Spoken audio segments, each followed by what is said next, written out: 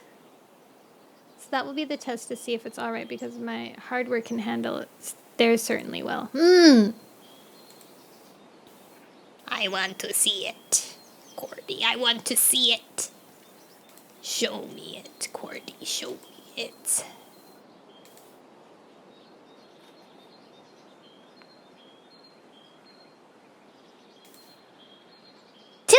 Heck yeah! Okay. Then I'm going to read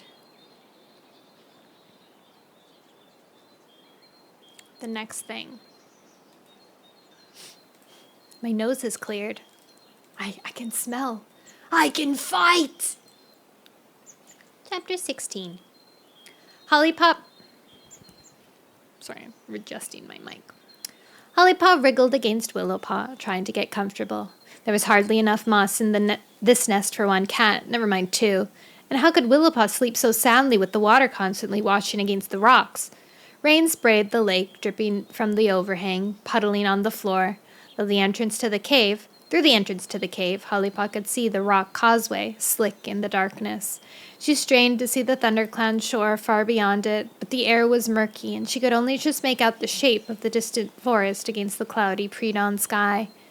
She had been in the RiverClan camp for only 2 days. Leopardstart still insisted it was not safe for her to travel home, but every cat, Hollypaw included, knew she was being kept on the island to stop her from reporting RiverClan's weakness to her clanmates. She rolled over, her belly growling with hunger. "Can't you just keep still?" Willowpaw sighed sleepily. "Sorry." Hollypaw's heart ached. She was so far from home. Willowpaw must have heard the sadness in her friend's mew.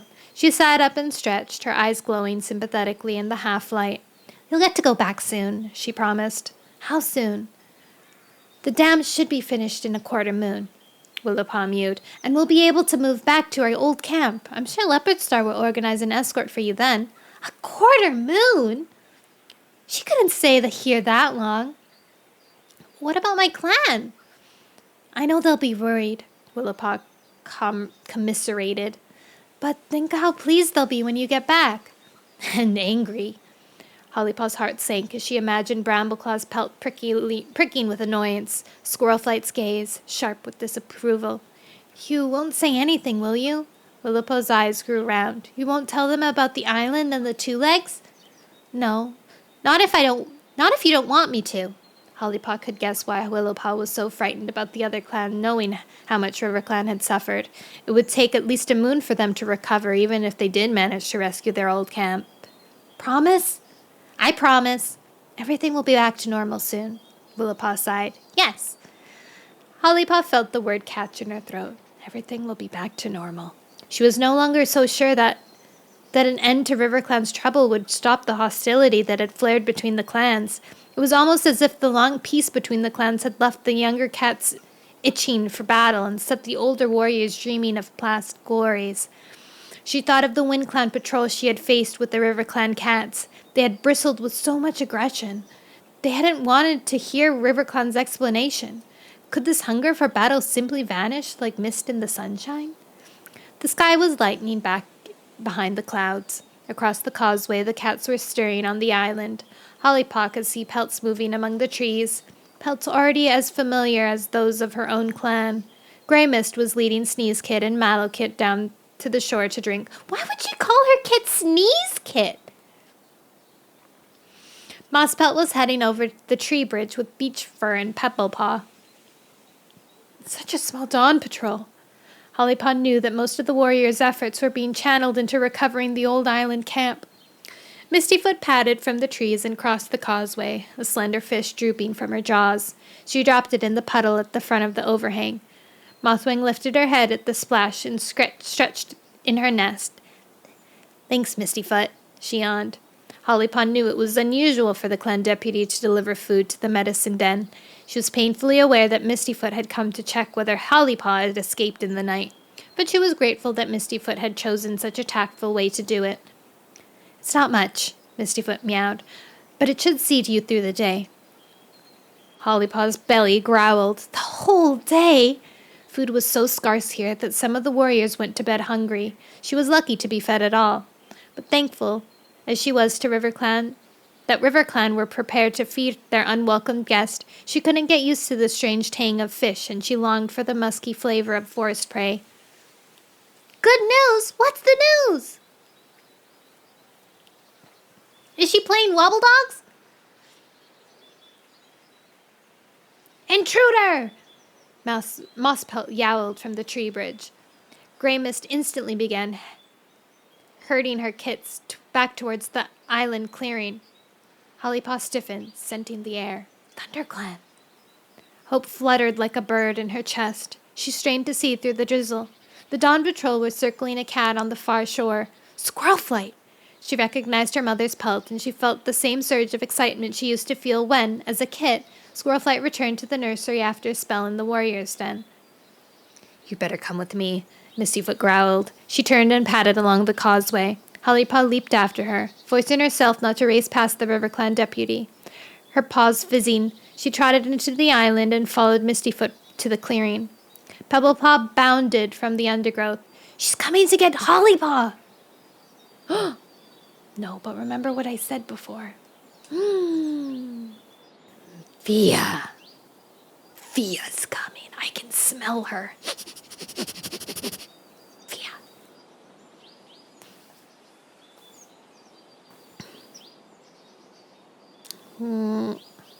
Behind him, the ferns rustled and Squirrel Flight padded calmly into the clearing, flanked by Mosspelt and beach fur. Hollypaw tensed. Squirrel Flight was alone. Would Leopardstar let them leave together? She glanced nervously towards the great oak and saw Leopardstar squeeze out from her makeshift den among the roots. The RiverClan leader was staring at Squirrel Flight. Hollypaw could see uncertainty in her eyes as her golden pelt pricked along her spine. "Leopardstar!" Squirrel Flight halted in front of the RiverClan leader and dipped her head. "I have come to fetch one of our apprentices." Hollypaw wanted to race forward and brush muzzles with her mother, but Squirrel Flight hadn't even looked at her yet. She was staring steadily at Leopardstar. "I believe she strayed into your territory." Strayed. Leopardstar widened her eyes in disbelief. "She came to spy." Hollypaw's ears burned. "I only wanted to help." The words burst out before she could stop them. Squirrel Flight swung her head around and glared at her. Hollypaw shrank back. Around the clearing, the RiverClan cats were watching, muscles tense, tails twitching. "She's only an apprentice, Leopardstar," Squirrel Flight meowed. She lacks the good judgment that I hope will come with experience. I promise she'll be punished for breaking the warrior code, but ThunderClan can't allow her to remain here." Her mew was firm, the politeness only thinly masking her unspoken threat. Would ThunderClan really fight to bring her home? Hollypaw flexed her claws nervously. She couldn't believe she might end up causing a battle after all this. Leopardstar's shoulders stiffened as she met Squirrel Flight's gaze. "Will she let me go?" Hollypaw's heart was racing. Leopardstar turned to look at her. Can I trust you to show better judgment in the future?" "She's asking me to keep my mouth shut." "Yes!" Hollypaw nodded. "I made a mistake coming here, but I won't let any cat suffer because of it." Leopardstar blinked slowly. "Then you may go home." "Thank you." Hollypaw breathed a sigh of relief. Around the clearing, uneasy mews rippled among the RiverClan cats. "Thank you, Leopardstar." Squirrel Flight meowed. "I apologize on behalf of ThunderClan." Hollypaw winced with shame. The tip of her mother's tail was twitching. Squirrel Flight was furious. Hollypaw padded to her mother's side, staring at her paws. How embarrassing to be fetched home like a naughty kit. Squirrel Flight dipped her head and turned towards the ferns. "Wait!" Leopardstar flicked her tail. "Mosspelt and Beachfur will accompany you back to the border." Squirrel Flight glanced back, eyes narrowed, but nodded curtly. Paws suddenly pattered over the clearing. Willowpaw was hurrying towards them. "Goodbye." She brushed Hollypaw's cheek with her muzzle. "Promise not to say anything," she whispered. "I promise," Hollypaw breathed. Willowpaw stepped back, glancing awkwardly at her clanmates, who were staring at her. Grey mist was curling her lip, and Heavystep, a stocky tabby elder, flattened his ears in disapproval. Mosspelt led the way into the undergrowth. Squirrelflight shooed Hollypaw ahead as Beechfur fell in behind them. They padded to the edge of the island and crossed the tree bridge. Hollypaw wanted to tell her mother how happy she was to see her, but it didn't feel right to say that in front of their River Clan escorts. She held her tongue until they reached the Wind Clan border. Squirrelflight hardly looked at her, checking only that she made it down from the tree bridge without tripping and steering her away from the waves that gently lapped the shore. "I'm really sorry!" The words exploded from Hollypaw as soon as River Clan cats had turned back. Squirrelflight's eyes clouded. "Don't ever do that again," she hissed. "I won't," Hollypaw promised meekly. Squirrelflight led the way along the shore, keeping within 2 tail lengths of the water. "I do understand," she meowed. Hollypaw pricked her ears. "I know what it's like to have friends in other clans." Squirrelflight kept her gaze fixed firmly ahead, "to feel that there's something stronger than your clan calling you away from home." She's talking about the Great Journey. "But," Squirrelflight glanced at her, "trying to help River Clan was a foolish idea. Thinking that you could sort out the clan's problem on your own was very arrogant." "Arrogant!" Hollypaw felt stung. She hadn't meant to be like that. "Firestar told you that ThunderClan wasn't going to interfere. He's older and wiser than you are. You should have obeyed him. You broke the warrior code in disobeying him. You put your clan at risk." Hollypaw searched for words to defend herself, but suddenly she couldn't. There was no way she could make her clanmates understand that she'd only wanted to stop a battle. "We had to drive a Wind Clan patrol off our territory while you were gone," Squirrelflight added. Hollypaw blinked. "Did they try to invade?" "Not yet." Squirrelflight glanced up at the moor. "But they chased a squirrel onto our land and claimed it as their prey." "On our side of the border?" Hollypaw could hardly believe her ears. "Your brother helped fight them off." Hollypaw's pelt bristled with alarm. "Is he okay?" "Just a scratch on his ear." Squirrelflight's whiskers twitched. "I think he's proud of it." "I wish I'd been there." "You should have been there," Squirrelflight meowed. "Your clan needs you more than ever." Hollypaw remembered how close she'd come to fighting Wind Clan with the River Clan patrol. Guilt gnawed at her belly. She should have been facing them with her own clanmates. "There's the smell of battle in the air," Squirrelflight went on. "But River Clan isn't planning to invade Wind Clan territory." She couldn't explain about the trouble in their camp because she had promised Willowpaw and Leopardstar, but she had to try to keep the clans from fighting. "What River Clan decided to do or not to do is none of our business," Squirrelflight meowed. "Our concern is defending our own borders." "How can you be so nearsighted?" Hollypaw bit back the words. Squirrelflight paused and gazed at her. "I know you think you were doing the right thing, but you are only an apprentice. How could you possibly understand? Your duty is to listen and learn and leave the decision-making to the warriors." Hollypaw's paws itched with resentment. Why did being an apprentice mean that her opinion didn't count? She lowered her eyes to hide her anger. Squirrelflight clearly took this as a sign of obedience. "Good." She began to hurry along the shore. The border was in sight, and Hollypaw felt relieved to see it. A thought suddenly flashed in her mind. She was surprised she hadn't thought of it before. "How did you know I was with River Clan?" "Jaypaw had a dream," Squirrelflight replied flatly. She didn't seem surprised by her son's uncanny abilities.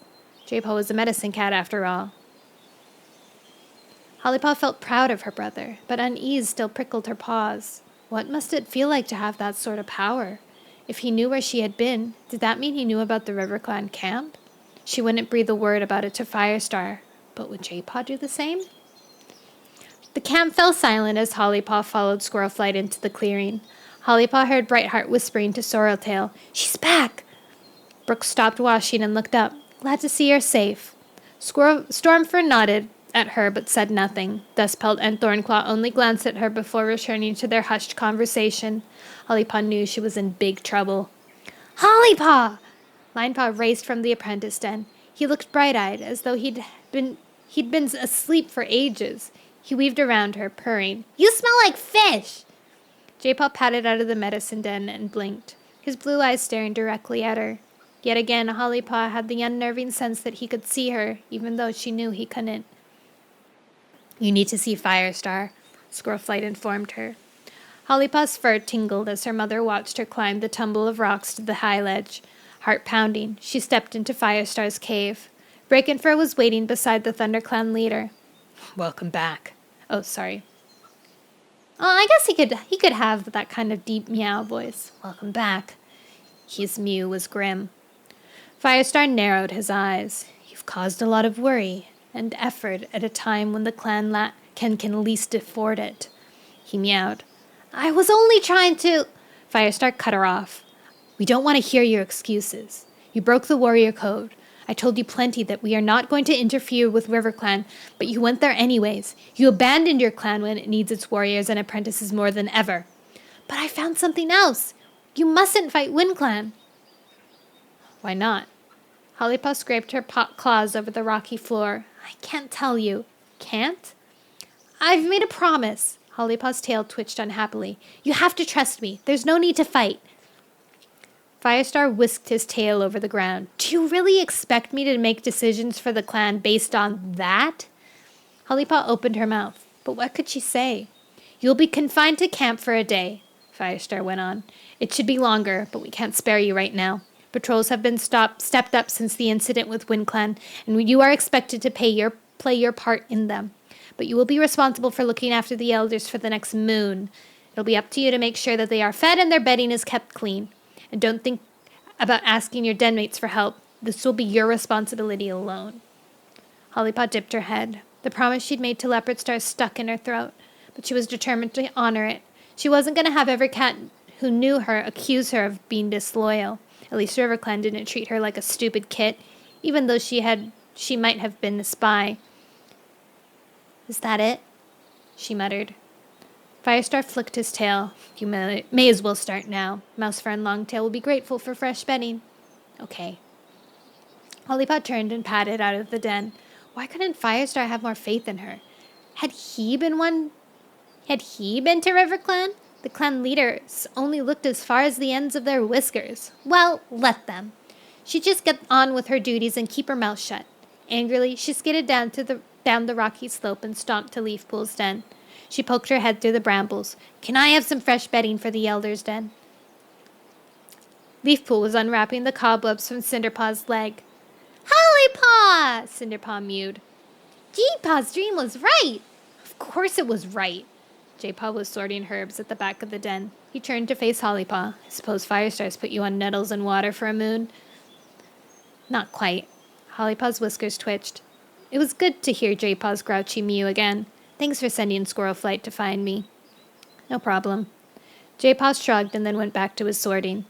Leafpool was staring at her with troubled eyes. I'm glad you're safe, she meowed. I'm sorry I worried everyone, Hollypaw replied. Don't do it again. Leafpool's mew was suddenly fierce. Hollypaw bristled. You sound like my mother. She'd had enough of being told off. Moss? She asked again. Leafpool flicked her tail to the pile at the side of the cave. Help yourself. Hollypaw took the biggest clump she could carry and padded to the elder's den. There were worse punishments, she supposed. Is it true? Mousefur shifted out of the way as Hollypaw began stifling through the old bedding. Were you with RiverClan? Yes. Did they treat you well? Longtail leaned forward, nose twitching. It smells like they fed you. Yes. Mousefur wrinkled her nose. I never liked the taste of fish. Too watery.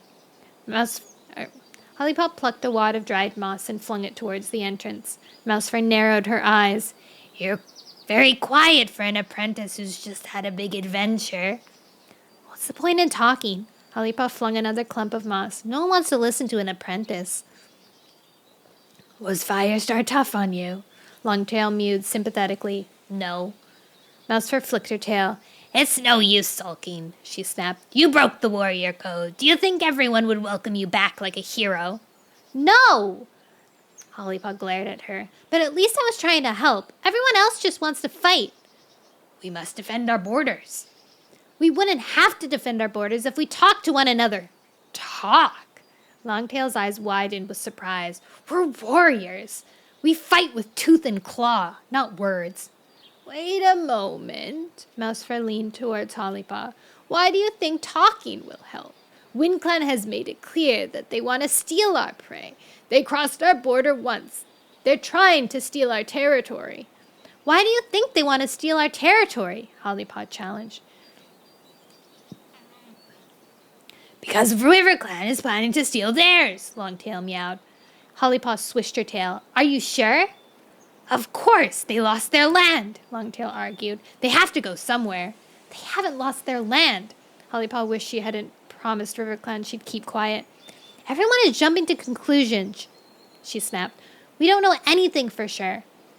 WindClan doesn't know anything for sure. We're all just guessing. We might end up fighting over nothing. Mousefur frowned. And you think talking might stop the battle? Her mew was thoughtful. Hollypaw felt hope flicker beneath her pelt. Was someone listening to her at last? She gazed expectantly at Mousefur. Can you get Firestar to think about it again? Mousefur didn't reply directly. You'd better fetch some more moss, she began to spread out the pile Hollypaw had brought. We're going to need more than this. Hollypaw closed her eyes as the sweet flavor of mouse spread over her tongue. She crunched through the bone. Something worth chewing at last. She lay beside the half-rock with Poppypaw and Honeypaw, new leaf sunshine warming her pelt. For the first time in days, she pushed away her worries about the coming battle and enjoyed the familiar sense of home. So, what are they like? Poppypaw lay beside her, idly hooking a freshly killed sparrow with one paw to another. RiverClan, I mean. The elders are grumpy, the warriors are bossy, and the kits are a nuisance, Hollypaw replied with her mouth full. Pretty much the same as us. Poppypaw purred. Don't let Breakin' hear you saying that, she warned. You're in enough trouble as it is. Look! Honeypaw sat up and stared at the medicine den. Leafpool was leading Cinderpaw slowly out into the clearing. Cinderpaw was limping, hardly touching the ground, with her injured leg, but the rushes and cobwebs were gone. Her leg looked thin, the fur pressed flat against the skin from being bound up so long, but her eyes were bright with excitement. Hollypaw!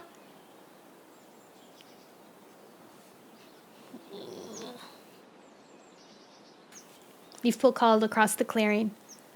Hollypaw leaped to her paws, gulping down a last mouthful of mouse, and hurried to greet Cinderpaw.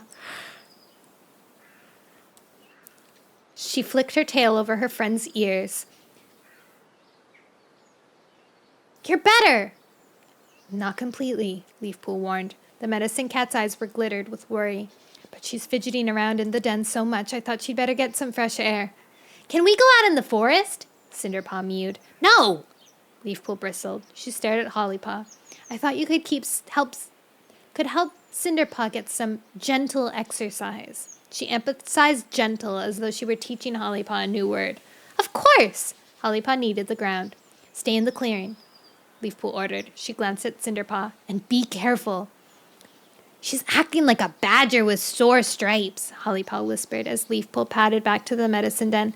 I know, Cinderpaw purred. She worries too much. She thinks if I breathe too hard, I'm going to be crippled for life. Hollypaw sniffed Cinderpaw's leg. It smelled strongly of comfy. How does it feel? Stiff and sort of delicate, Cinderpaw mewed.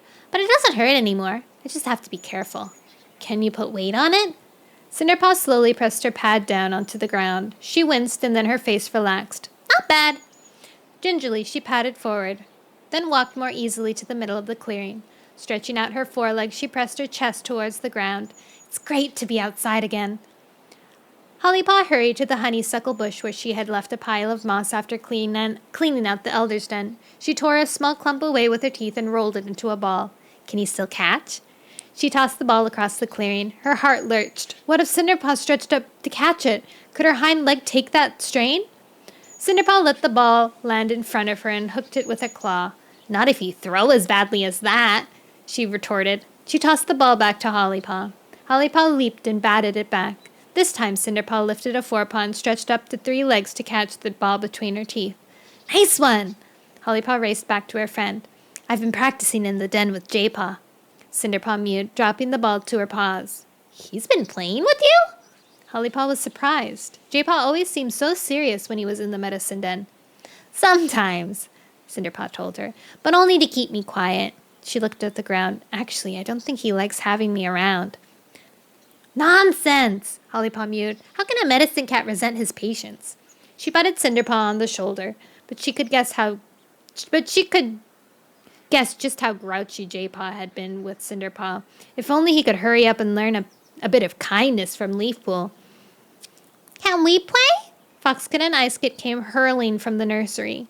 Foxkit swiped the moss ball away from Cinderpaw. His fluffy pelt glowed like autumn leaves in the afternoon sunshine. Hey! Icekit skidded past him, knocking the moss ball away. Foxkit lunged after her. I got it first! He tumbled her to the ground. Hollypaw darted behind the squirming bundle of orange and white fluff and picked up the moss ball. Now neither of you has it. She flung it over the two kits, and Cinderpaw reached up with a forepaw and snagged it with a claw. That's the trouble with being no bigger than a hedgehog, Cinderpaw teased. You can only catch worms. She flicked the ball back over the kits' heads for Hollypaw to catch. Icekit and Foxkit leaped into the air, reaching for the ball as it flew over their heads. You'll have to jump higher than that, Hollypaw called. Not if you can't throw it. Foxkit dashed at Hollypaw and leapt onto her back. He scrambled at her fur, making her stagger sideways. Icekit grabbed the mouse ball from her paws. Trying to steal our prey, she hissed. Foxkit dug his claws into Hollypaw's pelt. Thief! She must be a Wind Clan warrior, Icekit cried, dropping the moss ball and throwing herself at Hollypaw. Attack! Help! Hollypaw pretended to yelp in terror as she tussled with the two kits, but though she was playing, an icy chill shivered deep in her belly. Even the kits were ready to fight Wind Clan. The coming battle was waiting like a fox in the shadows.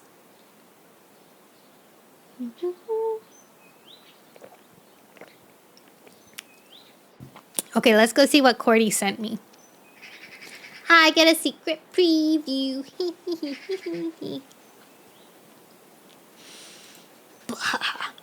Whoa! Cordy, look at how good it looks! Oh my god!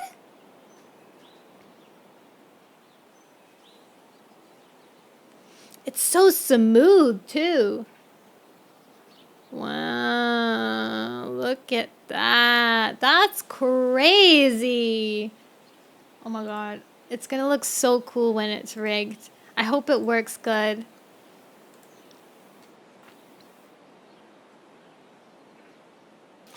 It's so cool. Also, what game did you want to play?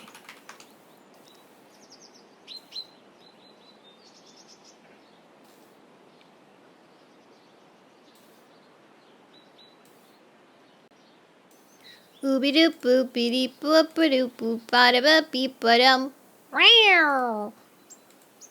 Alright. Let's read what Snigglefritz wrote. The chat's buzzing with secrets and surprises. Ghoul Pumpkin has some good news for no-nos, while Cordy's got something on the way. But shh, Ghoul Pumpkin's hints at a hush-hush topic from before. What's the mystery? Stay tuned! We don't know what the mystery is. Chapter 17.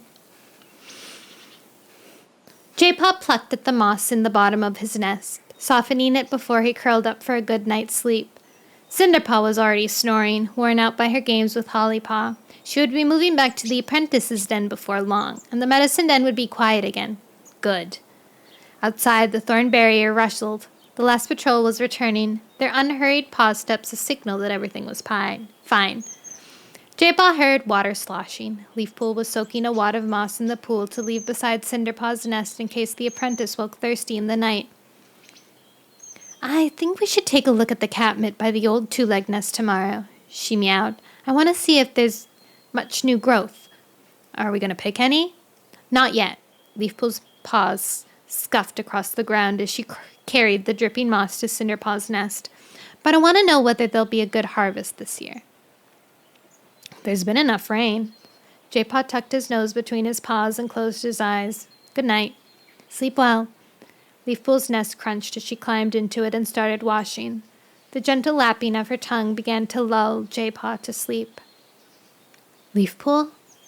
Firestar's mew woke him with a start. The ThunderClan leader was pushing his way through the bramble entrance. Jaypaw lifted his head, instantly alert and trying to sense what pulsed underneath their visitor's pelt. Unease. Leafpool jumped out of her nest. What is it? This concerns both of you, Firestar meowed. Jaypaw got up too, not bothering to pretend he hadn't been listening. Is something wrong? Leafpool whispered anxiously. Firestar shifted his paws. I want you both to travel to the Wind Clan camp tomorrow. The Wind Clan camp? Leafpool echoed. Do you want us to speak to Barkface? No. Firestar was choosing his words carefully. 1 star. Why us? Only you can make the journey. If I send warriors, they'll be seen as a threat. What do you want us to say to him? Leafpool sounded puzzled. I need you to find out what's going on in Wind Clan. A spying mission! Jaypaw felt a surge of excitement. He wants us to find out their weakness. Sizz. But something wasn't right. He could detect no scheming in Firestar's mind, only honest anxiety. I've just been speaking with Mousefur, Firestar explained. She seems to think Hollypaw is right and that all the talk of battle has grown up of gossip and guesswork. I need you to find out whether RiverClan has actually invaded WindClan territory.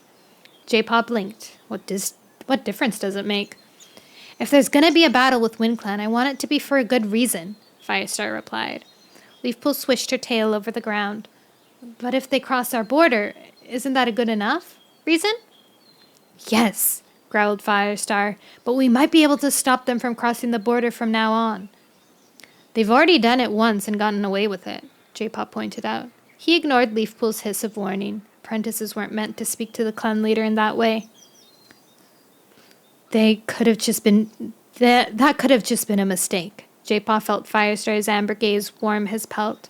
Their apprentices would not be the first to stray into another clan's territory. He means Hollypaw. Firestar went on.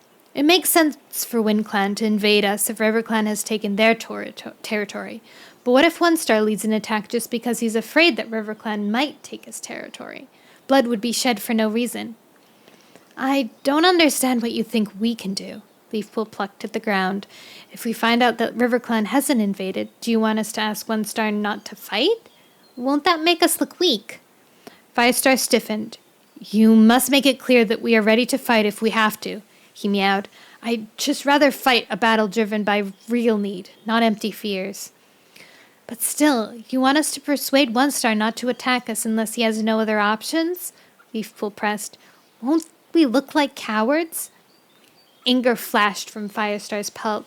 We're not cowards, he snapped. But why should we fight pointless battles to prove it? Firestar is so kind at heart. At least he's consistent with himself, sort of. Dawn was bright but cold. Dawn! Hi, Nono. I know you're reading, but I wanted to know I'm your biggest fan and you do amazing work. Oh my god, who the heck is this guy? Donkachi? VA? Are you a voice actor? Whoa! Guys, go check out Donkachi VA's work on YouTube. That's crazy. That's crazy. Why aren't you in my dang chat?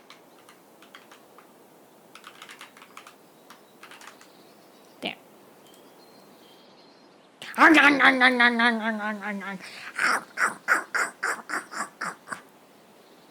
Delicious. In the cosmos high, where the stars do play, Donkachi VA rules with laugh and sway. Through Elden rings and horror's fright, they bring light to Twitch streams night after night. With mods aplenty and friends in tow, they smash and funk, putting on quite the show. Crowd controls chaos, viewers join the spree. Oh, what fun Donkachi's realm can be! I don't know why, but Snicklefritz writes here so nice. It's like how does he know Donkachi rules with a laugh and sway? And that they bring light to Twitch streams night after night. Wow. It's so nice of him. Snicklefritz knows you personally. I think at least. Donkachi, Donkachi. It's so weird to call you by your full name. I have a surprise for you soon. Not yet, but soon. It's in the works. Secrets. Wait, let me see. Maybe it's not. Maybe it's done. Oh my god, guys.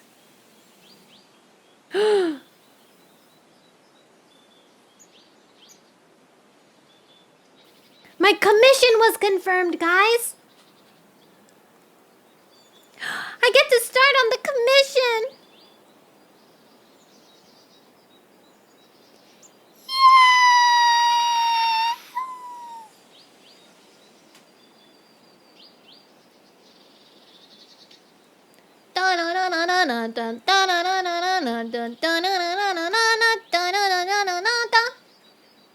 Let me see. They sent me a nice little message too. Be sure to set it as a whip when you start. I will. Thank you. I'll contact you with whips that you can approve soon.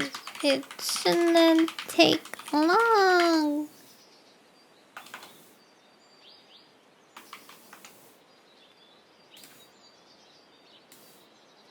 Mark as whip.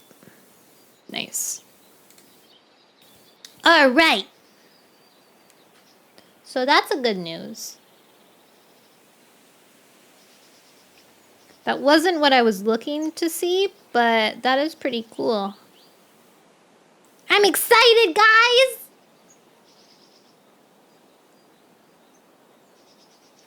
I've never been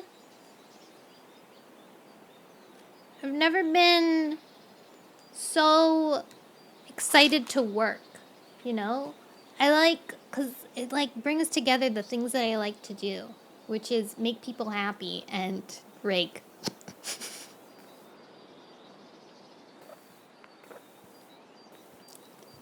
I just remember that first time I got someone to rig a model for me and seeing it move, man, that was like a whole other feeling in my soul. It was so cool. And now I get to be that person to other people. Blah. Right, back to reading. Done, you distracted me. How could you? Shush, shush, shush. Nana gets to be a God, I bring life. I bring life to images.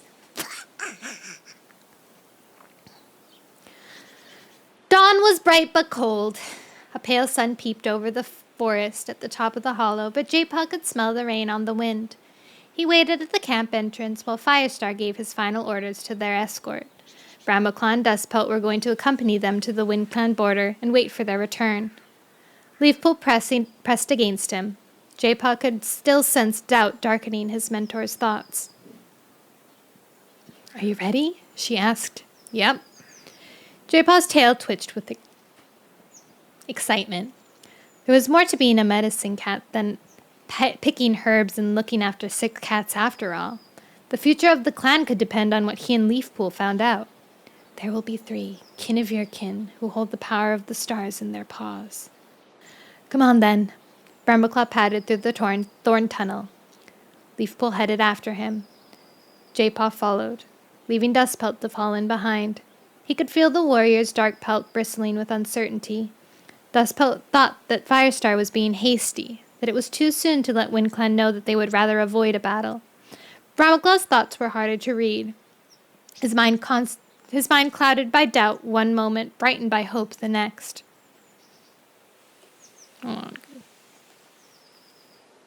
Sorry, I need to see something. Dang. Dunn is streaming right now? The heck? What was he doing in my chat? Why does he do that? He's so weird. This dang silly goose.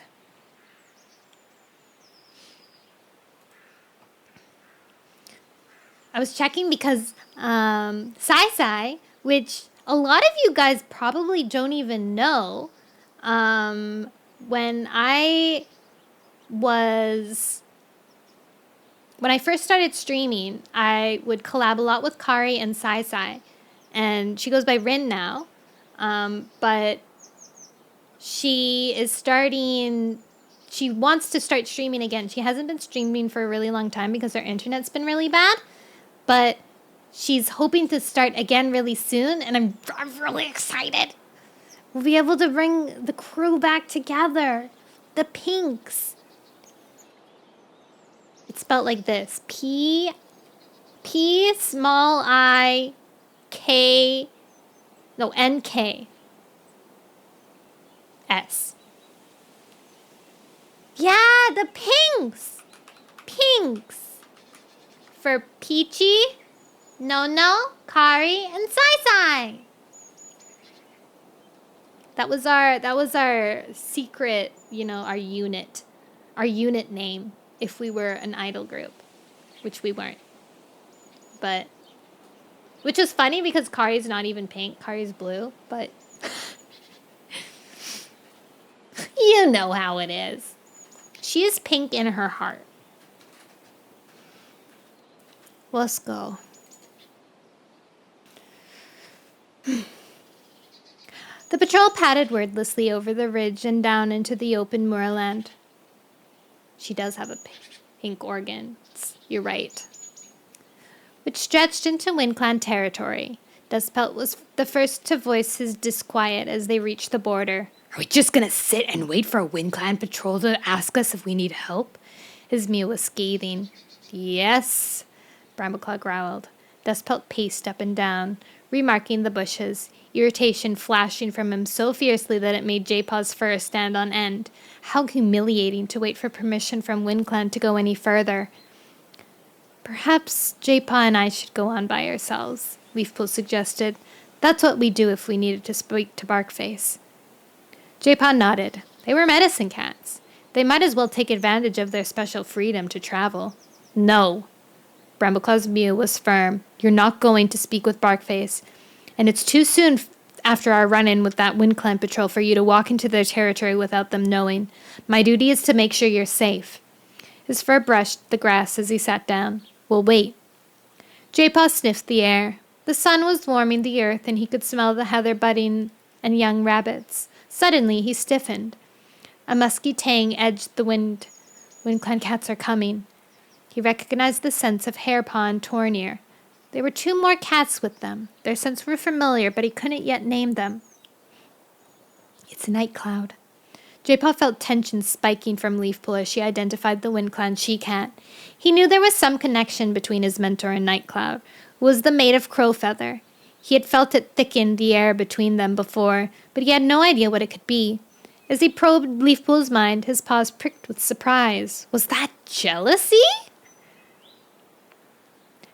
Tornir, Hairpaw, and Owlwhisker are with her, Dustpelt murmured. Not bad. I thought I would have preferred it if Tornir had stayed in his nest. Dustpelt's pelt tickled Jaypaw's flank as the warrior fluffed out his fur defensively. Relax, Brambleclaw ordered. They mustn't think we're showing any signs of aggression.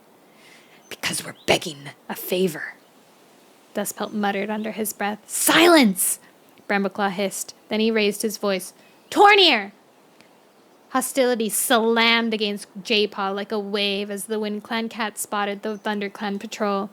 The air seemed to crackle around him, and he tensed, suddenly afraid.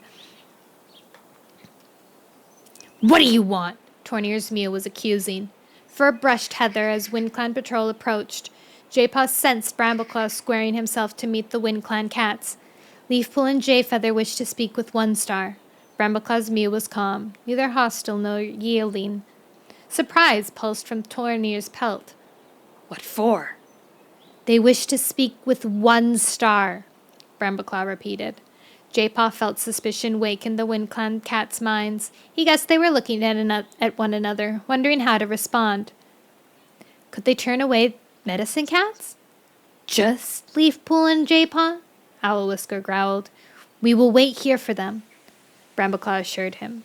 Silence hung in the air, like a hawk stalling before a dive. Then One Whisker and Hairpaw will wait with you, Tornir meowed slowly. He's gonna let us cross the border. Jaypaw dug his claws into the grass, eager to get going. Can I trust you to see them safely back to camp and back? Tornir snorted. Of course you can. Leafpool. Brambleclaw meowed. If you're not back by sun-high, we'll fetch a patrol and come looking for you. His mew was thick with warning aimed at the WindClan cats. She'll be back, Tornir growled. Jaypaw heard Leafpool's fur brush the heather as she crossed the border. He padded quickly after her and pressed against her. It was exciting to be traveling to the WindClan camp, but he suddenly felt vulnerable. An icy chill swept his fur as clouds blocked out the sun. "Keep your chin high," Leafpool whispered. She let her pelt brush his all the way to camp, guiding him over the unfamiliar ground.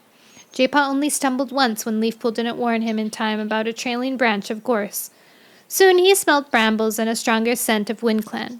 He sensed space beneath them as the ground dipped away in front of them. They had reached the camp. "Stay close," Tornir warned. Jaypaw walked step by step with Leafpool as the WindClan warrior led them into a swath of bramble, through a twisting, turning tunnel that led down into a hollow. He could hear Nightcloud's breath behind him as she brought up the rear. Then Wind stroked his whiskers. They were out of the tunnel. For a moment he felt overwhelmed by the jumble of scents that filled his nose and mouth. Warriors, apprentices, kits, nursing queens, herbs, rabbits. They must be in the center of the camp. A fresh wind tugged Jaypaw's fur. Watchful gazes stabbed his pelt. "It's the blind cat from ThunderClan. What are they doing here? Shall I fetch Barkface?" The WindClan cats were emerging from their dens. Jaypaw could feel curiosity, hostility, and even fear throbbing the air. Tornir was whispering to a young Tom. Jaypaw strained to hear, but before he could make out the words, the Tom hared out of the camp. "One Star is out hunting," Tornir announced. "You'll have to wait." He raised his voice to address his curious clanmates. They've come to see One Star." "One Star?" Alarm and suspicion rippled around the clearing.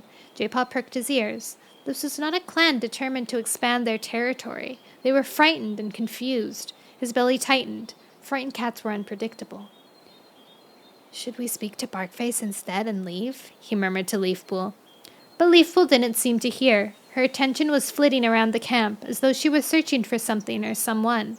Suddenly, an intense emotion sparkled from her, almost making Jaypaw flinch. Excitement? Grief? Anger? He couldn't tell. "You look well, Crowfeather." Leafpool's calm mewed, and it betrayed the storm raging in her mind. Jealousy spiked behind Jaypaw. Nightcloud's pelt was bristling. Jaypaw's like, what the heck is happening here? Your collab with them on the long drive is still one of my favorites. I'm sorry I missed your little message, Kaido. That one was so funny. With our bugging out eyes. One of my favorite clips is me going, "Sai, sai." And then she's like, "What?" And then I'm like, "Boing, boing." And she's it's one of my most favorite.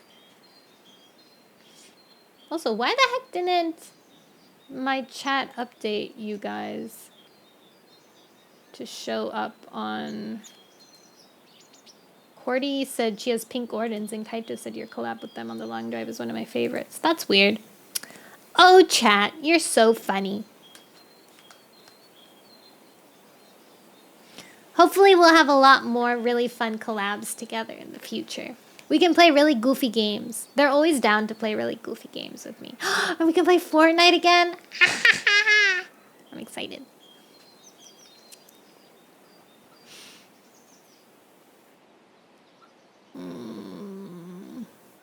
But yeah, this is so funny. Like, Jaypaw's in the middle of this, like, love triangle. Like, huh. I don't think he can even fathom Leafpool falling in love. No, Fia's taking a while to finish this game. No worries. I hope Fia is winning. Fia can win. I believe in her. She's wonderful.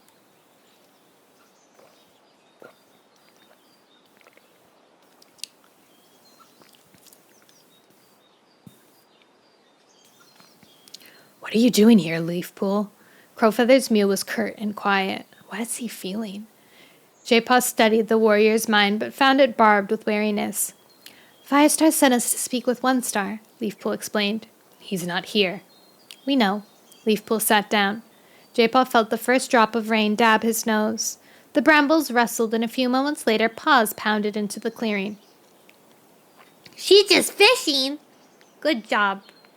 I hope she fishes the best fish. One Star. Jaypaw recognized Whitetail and Weasel Fur with him. What's this about? The WindClan leader demanded. Firestar sent us, Leafpool meowed. Why? One Star paced wearily around them. Are you in trouble? No. Then why come here?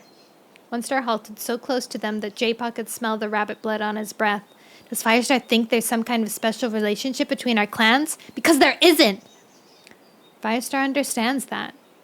Jaypaw was impressed with how calm Leafpool sounded, even though she could feel her trembling against him. Firestar doesn't want to shed blood over our shared border, she went on. Why did he attack our apprentices then? One Star's tail swished through the air.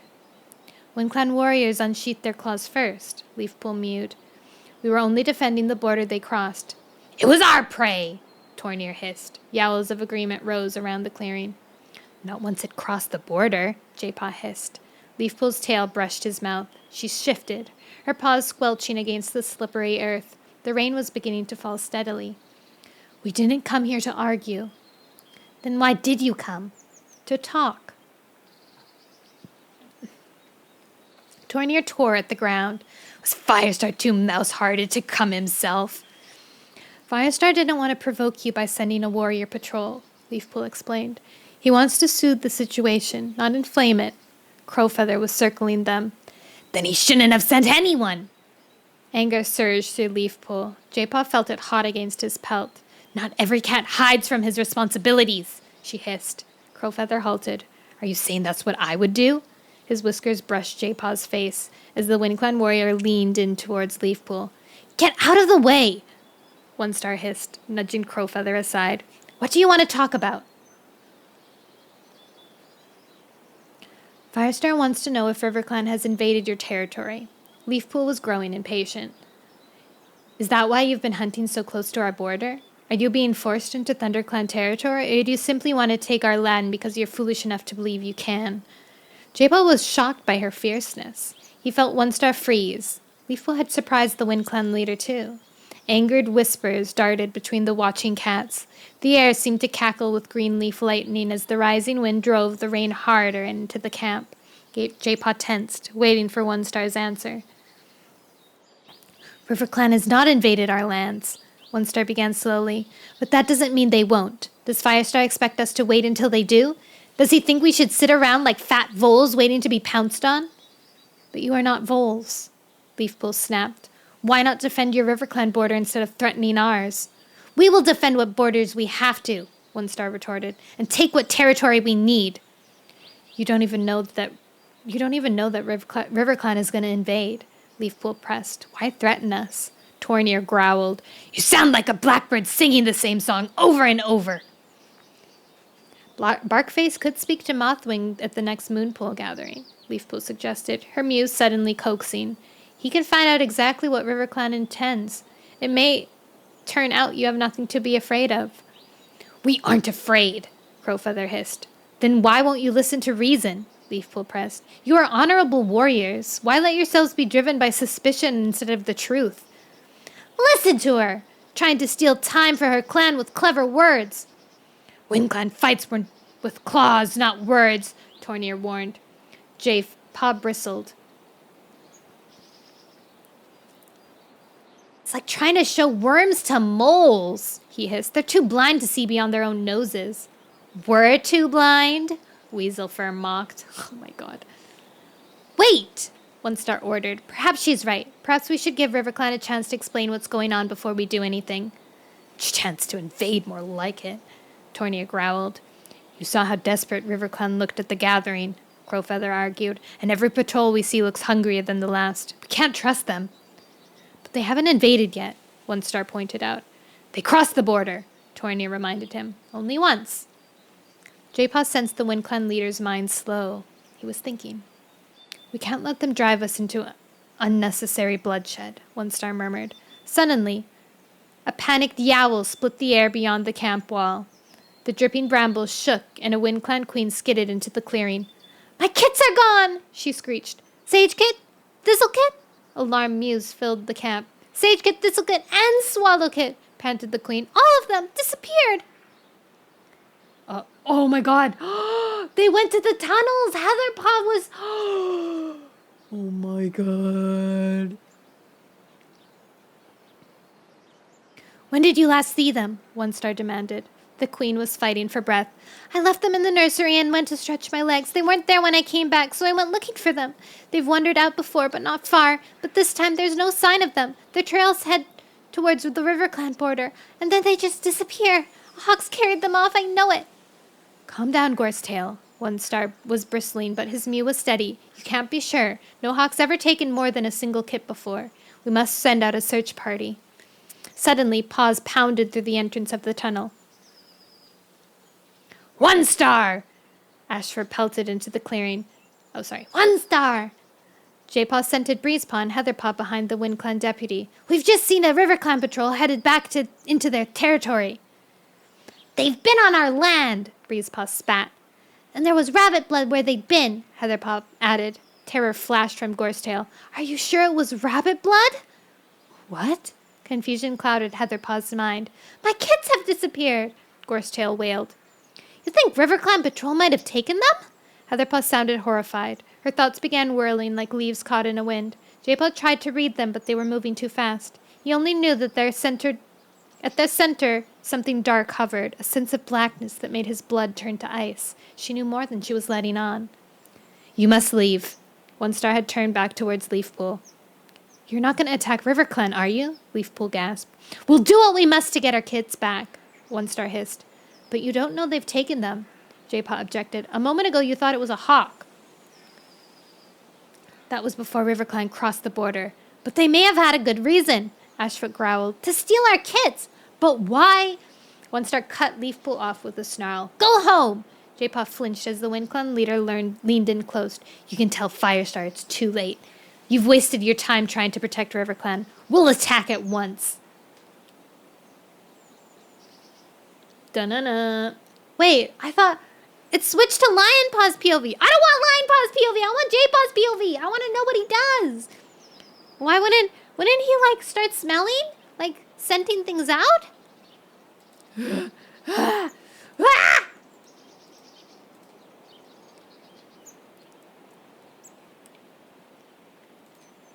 I'm on the edge of my seat. Chapter 18. Lionpaw shivered. The rain had reached right to his skin.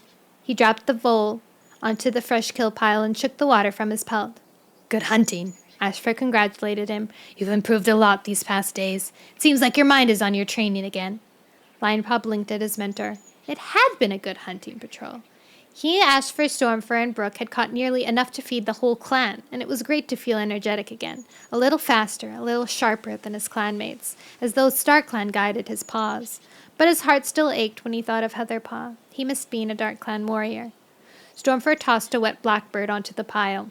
Something's wrong. The gray warrior glanced anxiously around the clearing. Beside him, Brooke narrowed her eyes. Cinderpaw was tugging twigs towards the thorn barrier where Cloudtail was stuffing them into gaps. Poppypaw and Mousepaw were hurriedly patching the nursery with fresh brambles. Their rain-soaked pelts were spiked, their tails bushed out. Thornclaw and Spiderleg were circling the edge of camp, staring up through at the rain and the walls. Thornclaw flicked his tail towards a rift in the cliff face where the rocks jutted out. We should reinforce the top there. It's too easy for cats to climb down. Lionpaw's belly tightened. He scanned the clearing. Had Jaypaw returned safely from his mission? He felt relief wash his pelt as he saw Jaypaw emerge from the dirt place tunnel. Leafpool was calling to him from the medicine den entrance. We need more dock. I'll go find some. Jaypaw answered at once. Not by yourself. Leafpool meowed. Jaypaw nodded. I'll take Hollypaw with me. Lionpaw's paws throbbed with unease. His brother normally bristled with rage at any suggestion that he couldn't manage by himself. Now he accepted it without a murmur. Don't go far from camp, Leafpool warned. Lionpaw, have you heard? Honeypaw was charging towards him, her eyes stretched wide. There's going to be a battle! Lionpaw hurried to meet her. When? WindClan is going to attack RiverClan right now! Honeypaw panted. Lionpaw flattened his ears. Has RiverClan invaded WindClan territory? Honeypaw shook her head. RiverClan stole 3 WindClan kids, she mewed. WindClan are going to get them back. We have to be ready to fight. Oh, is Lionpaw going to go find the kids? Lionpaw tensed. There weren't many kids in WindClan right now. Could they be the same 3 who had followed Heatherpaw? Are you sure WindClan took them? RiverClan took them? RiverClan was hunting in WindClan territory when the kids went mincing, Honeypaw told him. But that doesn't make any sense. Lionpaw's mind was whirling. Who cares? Oh, but it's raining! Guys, it's raining! He can't go in the tunnels! The kids are gonna drown! Only Jaypaw knows, but Lionpaw knows where they be. It's so tense. Oh my god, I'm getting worked up. Oh, I'm just getting worked up. Ugh. There's gonna be a huge battle anyway. Leafpool said so. Soratail was headed towards them, eyes clouded with worry. You're jumping ahead of yourself, Honeypaw, she meowed. We have to be ready, Honeypaw argued. Who knows what WindClan will do next? Lionpaw backed away from the two cats, his heart pounding. Had RiverClan really stolen the kits? There was another way off the moor. One their clanmates didn't know about. What if the kids found the tunnels? He jumped as a voice sounded behind him. You should eat. Spiderleg was stretching, flexing his muscles. You must be ready for a battle at any moment. But WindClan is fighting RiverClan, not us. Anything could happen, Spiderleg growled. RiverClan might chase WindClan off the moor. They might decide to accuse us of taking the kits instead. Leafpool told Firestar that WindClan is desperate enough to do anything. Lionpaw froze. I must find the kits. I must stop this. But what about his clan? He ought to be thinking about defending them. He should be helping fortify the camp like Cloudtail and Cinderpaw, or joining a patrol to check the border. He couldn't go off and search for kits. What if WindClan attacked while he was gone? This battle will be a chance to prove yourself a true warrior, Tigerstar's voice This battle will be a chance to prove yourself a true warrior, Tigerstar's voice murmured in his ears. The kits mean nothing. Think of your clan. But I am thinking of my clan. Lionpaw shook his head, clearing Tigerstar's voice from his mind. Cats would be injured. Some might die. He shuddered at the thought of Heatherpaw caught in the midst of fighting. If the kits were only lost in the tunnels, the battle would be over nothing. Lionpaw! Brambleclaw was padding towards him. Get something to eat and help with preparations. Firestar's organizing extra patrols and the barrier needs to be strengthened. Lionpaw blinked at the ThunderClan deputy. His belly was churning. I'm not hungry. Brambleclaw shifted his paws. Are you scared? Lionpaw opened his mouth, searching for words to explain. It's natural. Brambleclaw's mew softened. I used to worry about seeing my clanmates wounded, but defending the clan is part of the warrior code. It's what we've all trained for. I know it's tough, but we're doing the right thing in the eyes of StarClan. He ran his tail along Lionpaw's flank. You have the makings of a great warrior, Lionpaw, and I'm proud of you. Just remember what you've been taught and stay sharp. Do we really need to fight? If your leader tells you to, then yes, Brambleclaw murmured. Firestar won't lead any cat into a battle unless he believes it's the right thing to do. But Firestar doesn't know everything. Lionpaw suddenly felt weary. If only he didn't know about the tunnels. Then he could just do what he was ordered without question. Miserably, he nodded at Brambleclaw. Okay. He padded to the fresh kill pile, sick at the sight of prey piled there as though it were any ordinary day. Why can't we fight? Icekit's small mew wailed across the clearing. I don't want to wait here until WindClan come and shred us, Foxkit hissed. You'll only get in the way, Ferncloud told them sternly. She swept her tail over them, shooing them back towards the nursery. The best way you can help is to hide inside your den till the danger is past. Your time for fighting will come, but not this moon. Lionpaw watched Ferncloud nudge them through the nursery entrance. It wasn't just Foxkit and Icekit who were in danger. He couldn't possibly put his clanmates at risk, not when there was something he could do about it. Narrowing his eyes against the rain, he veered away from the fresh kill pile and headed past the medicine den. Slipping in among the dripping brambles, he pushed his way through the camp wall. He reached up the first... But Jaypaw and Hollypaw are going to be out in the forest looking for dock leaves. He reached up to the first ledge and scrambled onto it. Ledge by ledge, he crawled his way to the top of the hollow, panting with effort as he hauled himself over the top. Crouching in the rain-soaked grass, he caught his breath and peeped over at the busy camp below. No one had seen him leave. His clanmates were still busy pressing twigs into the thorn barrier, gathering in groups to plan patrols, their wet pelts bristling with excitement. He crept into the trees and began to run down the slope, heading towards the tunnel entrance. Suddenly, voices sounded from behind a clump of ferns. Linepaw squeezed between the dripping stems and peered out. It's them!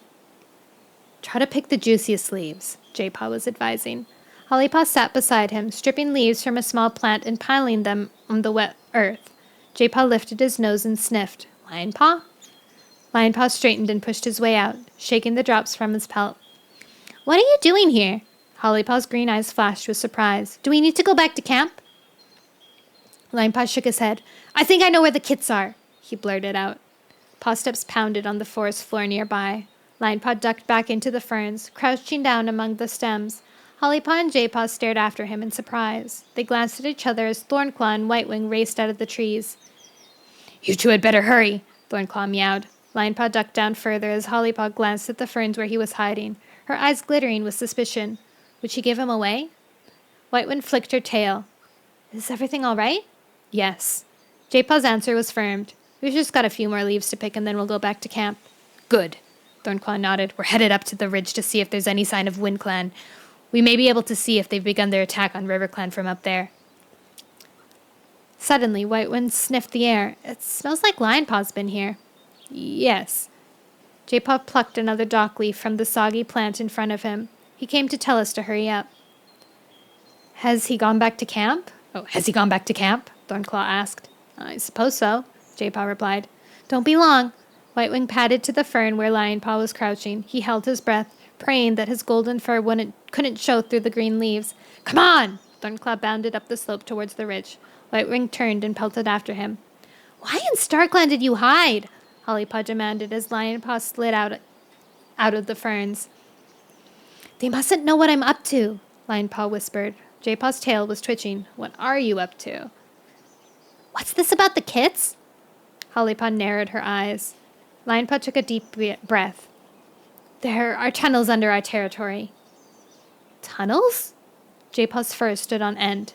Yes, they can lead right onto the moor to WindClan territory. You can travel right through if you want. The kids followed Heatherpaw to the tunnel entrance once. I think that's where they might be. Hollypaw was staring at him in horror. You've been meeting Heatherpaw! You told me you'd stop seeing her! Lionpaw stepped backwards. His sister was digging her claws into the earth as though she were trying to stop herself from raking his pelt. You lied to me and you lied to your clanmates, she spat. I always thought that you were the most loyal of us, and now you've betrayed your clan. I haven't betrayed them, Lionpaw mewed. I've stopped meeting Heatherpaw now. We were just playing, but then I realized that an enemy clan knows a secret way into our territory, Hollypaw snapped. Were you ever going to tell anyone, or were you just going to sit and watch while your little friend led her clanmates into our camp? Lionpaw glared at her sister. I would never let that happen. Calm down. Jaypaw weaved between them. It's done now.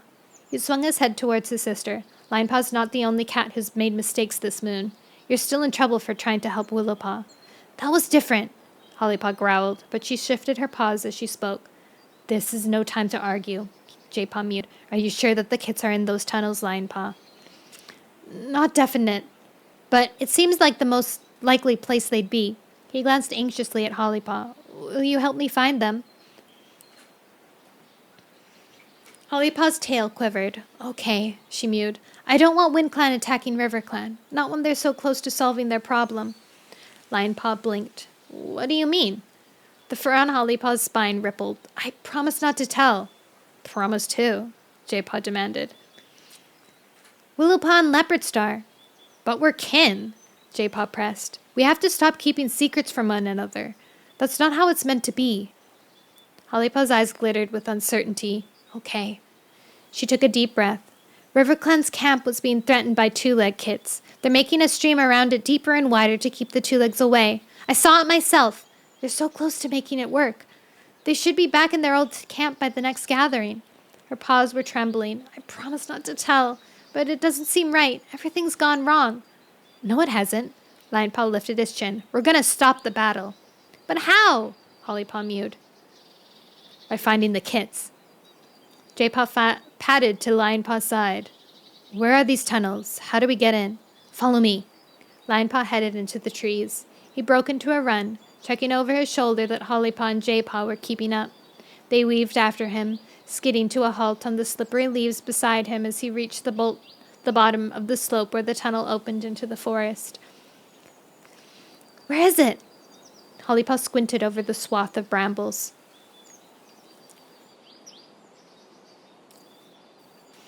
Lionpaw flicked his tail towards the rabbit hole Heatherpaw had first disappeared into. There! That? Hollypaw mewed in surprise. No wonder no one's ever noticed it before. Jaypaw was sniffing the air as though searching for something. His tail was quivering. Lionpaw frowned. Have you been here before? I don't think so. Jaypaw's ears twitched. Why did he seem so afraid? There was no time to worry. Lionpaw squeezed under the brambles. Follow me. He pushed his way through. It was easier now after all of his visits, although one or two fresh branches had grown since he was last here. He ducked as they snatched at his ears. Jaypaw stayed close behind him, his nose brushing Lionpaw's tail. The entrance is here. Lionpaw scrambled out of the bushes and guided Jaypaw to the hole in the side of the hill. He stopped beside it and sniffed the familiar scent of the musty air flowing from the tunnel. Hollypaw scrambled out of the brambles after them and stared doubtfully at the hole. Rain dripped from her fur, and her ear was tipped with a quivering drop of water. We go in here? Lionpaw nodded. What about the rain? Jaypaw sounded wary. It won't be raining inside the tunnel. Lionpaw was puzzled. Surely he'd be glad to get out of the downpour. Jaypaw flattened his ears and sniffed at the entrance. Have you been here before in the rain? He asked suspiciously.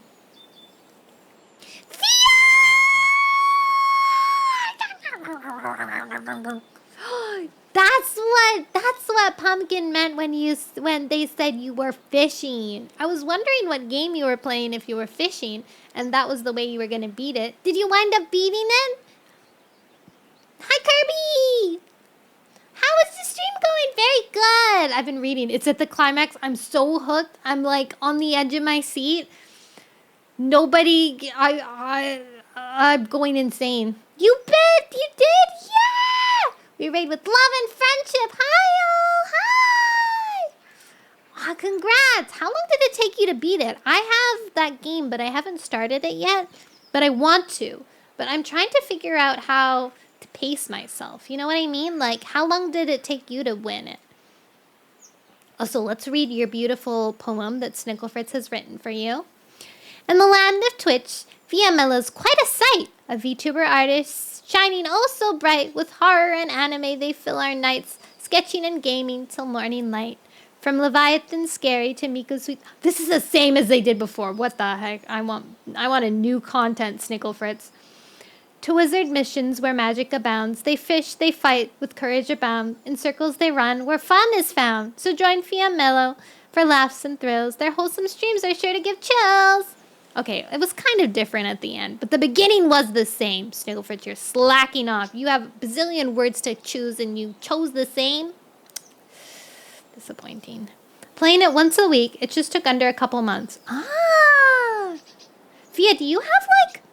I'm actually curious. Do you have, like, a set schedule of, like, specific games that you play during the week and art that you do? Like a plan? Like, if you start a game, you're gonna, like, I'm gonna play Dredge once a week until we finish it, and then we start a new game? Is that how you do stuff? Thank you for the follow, Natural Trauma!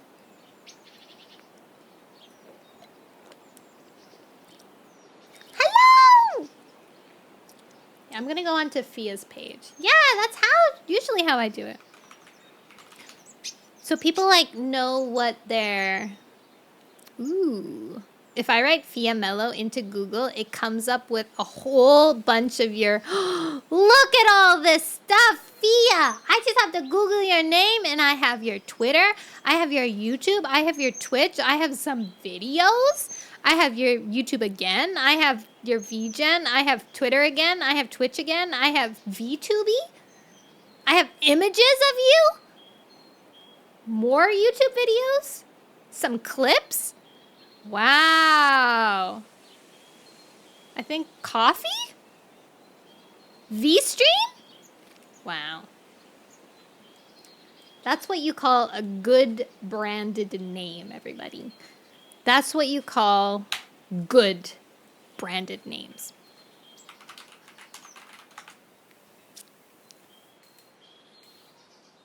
Very, very impressive. That's what I was. Wait, I was gonna go look at your. I was gonna go look at your schedule to like study it. Where the heck is your schedule, Fia? You're everywhere. That reminds me. Did you get wobbly dogs? Are you gonna play wobbly dogs now? There's your schedule. Ultra kill. Oh, let me look up your.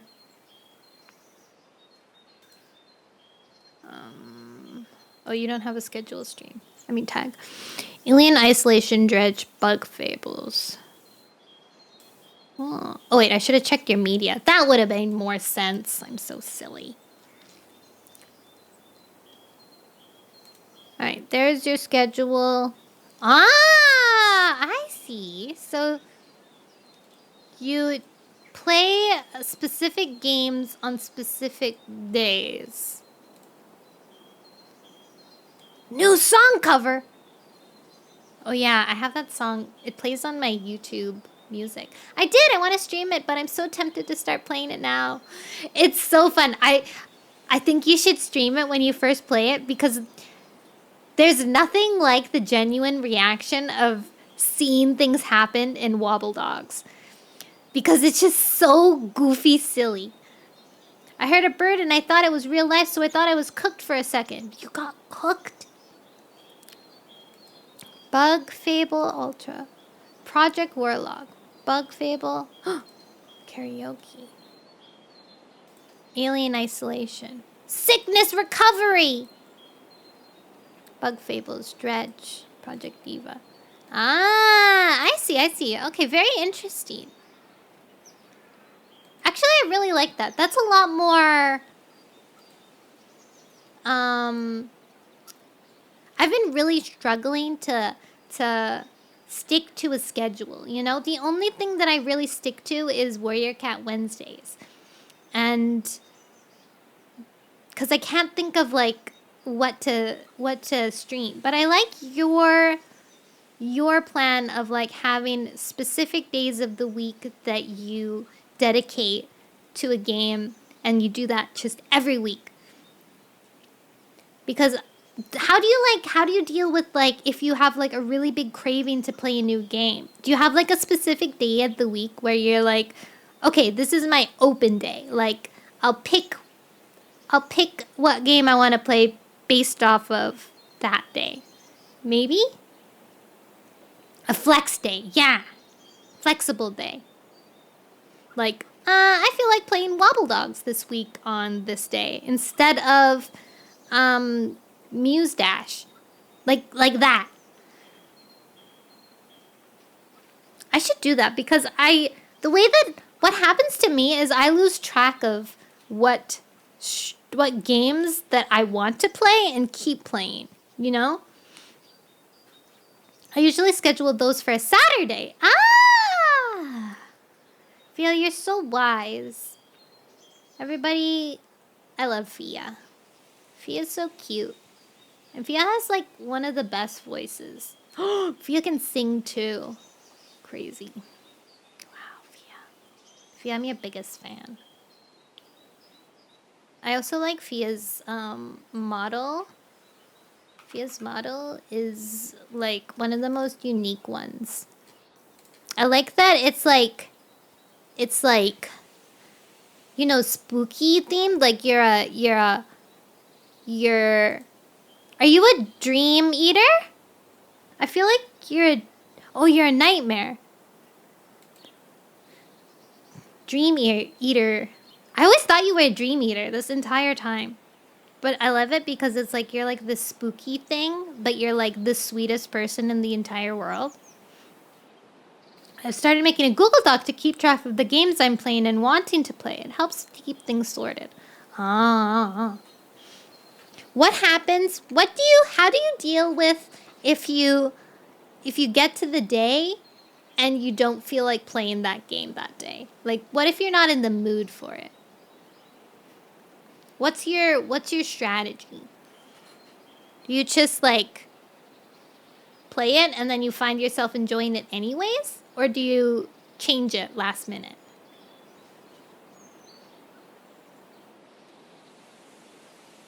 These are my questions. I've never been able to really... I pushed through, LOL. Fia, you're so strong. I guess to be fair, I did that today a little. Nono should be on the talk show scene for this interview. You're right, the talk show scene. I made folders in my stream library and named them to play, plane, and play. Oh, that's really smart, actually. That's super smart. I had something like that vaguely where it was like streams that games that I was interested in, but then I ended up organizing them into their categories instead. But that might be really smart. Like the current plane and then to play. I have beaten I have beaten you. That's my category for games that I beat. I only have 1, 2, 3, 4, 5, 6, 7, 8, 9, 10, 11. I only have 9 games that I've beaten. And I put Rain World in here because I beat the base game, but I haven't beaten the DLC. So is it really beaten? I don't know. I have to go now. No. Bye, Pumpkin. Thank you so much for suggesting me. Back to the synagogues. Yes. Guys, did you know Fia played Rain World? You should go watch her VODs. And fourth, the endless game might jump into randomly. Aha. Oh, I will. Good! Before I join, I'll join the Discord. Yeah! Guys, feel free to join my Discord. It's been rehauled. I made it look really cute. You get a cute little badge. Fia, I downloaded the DLC the day that it came out. Last year in January. And I still haven't beaten it. That's how bad I am at staying inconsistent. But if I do start doing a schedule type thing, which I think I should start doing, I can dedicate a day. You're part of the way through one of them. Yeah. Mm-hmm. You've inspired me, Fia. But you always inspire me. Now I just need to get a good, nice, cute little schedule. Alright, I got so distracted. I stopped in the middle of a chapter and it's at the climax, you guys, it's at the climax. Okay, Fia, thank you again for raiding me. I love you. Please have a nice break. Everybody who's here, thank you if you decided to stay and listen to me reading. I'm at the climax of Warrior Cats. There's 40 pages left. I'm going to push through and finish it because you can't stop now. It's crazy. We're on the edge of our seats, you know? We gotta go through it. Okay. I'm so hyped. There we go. Okay. Lionpaw nodded. What about the rain? Jaypaw sounded wary. It won't be raining inside the tunnel. Lionpaw was puzzled. Surely he'd be glad to get out of the downpour. Jaypaw flattened his ears and sniffed at the entrance. Have you been here before in the rain? He asked suspiciously. No. Lionpaw was getting impatient now. There wasn't time for this. We must find the kids before the battle starts. He squeezed into the entrance and started to pad quickly along the familiar tunnel. Wait! Hollypaw called from behind. It's too dark to see where I'm going. Lionpaw waited while Jaypaw and Hollypaw caught up with him. They were both moving cautiously, their paw steps pattering unevenly on the rocky floor.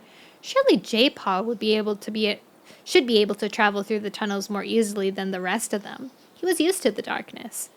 There's a cave ahead, Lionpaw reassured them. There's a gap in the roof so it'll be lighter in there. He moved on, slower this time. He could hear Jaypaw sniffing the air and Hollypaw's fur brushing the walls. Do these tunnels really lead all the way to Wind Clan territory? Lionpaw's mew echoed eerily in the darkness. Have you been that far? No, only as far as the cave, Lionpaw answered. Then he froze. He could smell familiar scents up ahead. Wind Clan! Had Heatherpaw already led a patrol into the tunnels? Jaypaw's breath stirred his ear fur. You know there are Wind Clan cats ahead. Yes, Lionpaw sighed. Perhaps we should go back, Hollypaw whispered. We don't want Wind Clan to realize that we know about this place. It would ruin our advantage. They probably know already. Lionpaw's heart felt heavy as stone. Heatherpaw had betrayed their secret. He wouldn't be surprised if she'd betray him as well. They hadn't exactly been friendly the last time they met. He padded towards the dim light and stepped into the cave. In the gloom, he could just make out Heatherpaw on the other side of the river. Breezepaw was pacing the edge of the cave behind her, sniffing at each end in the tunnel. I've lost their scent. Lionpaw! Heatherpaw sounded surprised. Breezepaw spun, hissing, to face Lionpaw. Heatherpaw's gaze darted anxiously towards her clanmate as she went on. How did you know about this place? Thank you, Belle. Happy day to you. And fitting and falls on Warrior Cat Wednesday because you know a star. Technically, it's not Warrior Cat Wednesday. It's Warrior Cat Thursday because I had a tournament yesterday. But it counts! Maybe it's more fitting like that. Maybe it's fated.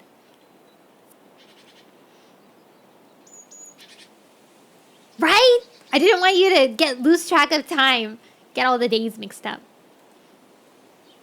Lionpaw understood at once. She was pretending she had never met him here before. It was a sensible plan, but it felt wrong to act like strangers after they'd shared so much time here.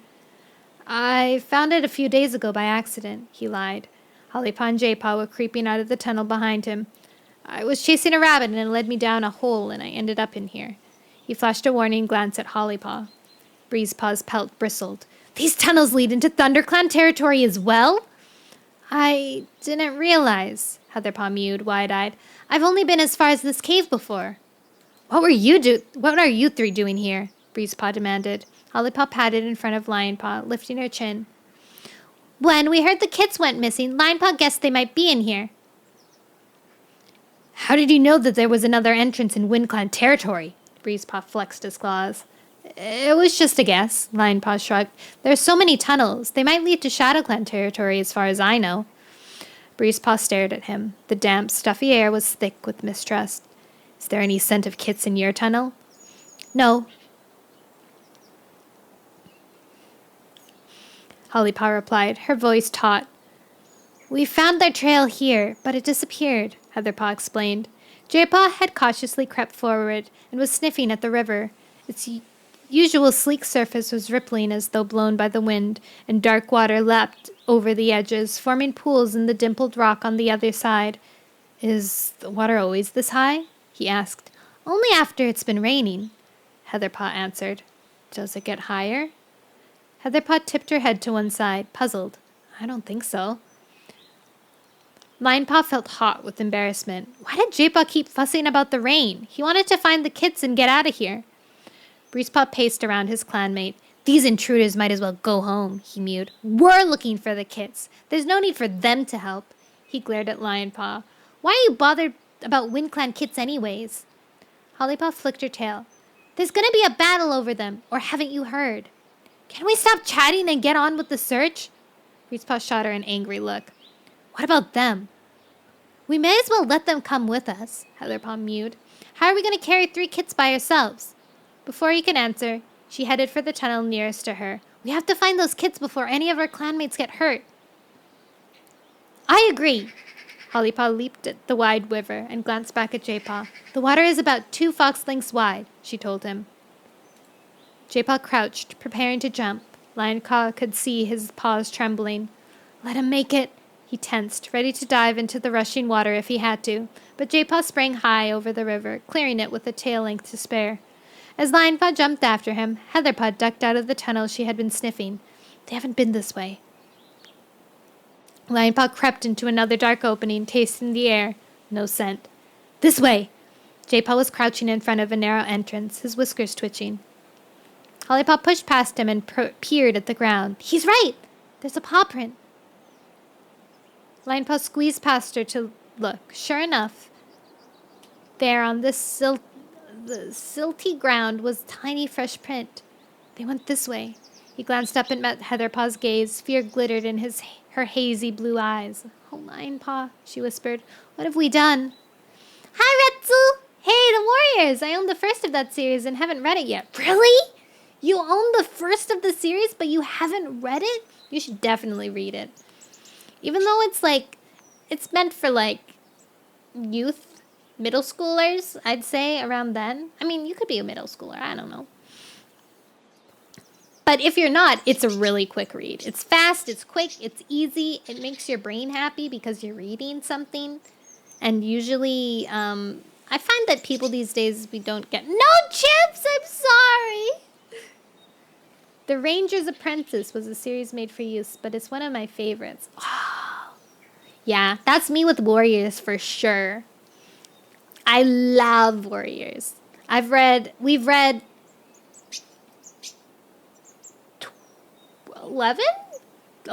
books? We've read 11 books so far. And then today we're going to finish our 12th one. That's how much I love Warrior Cats. Dedication. All right, we're charting chapter 19.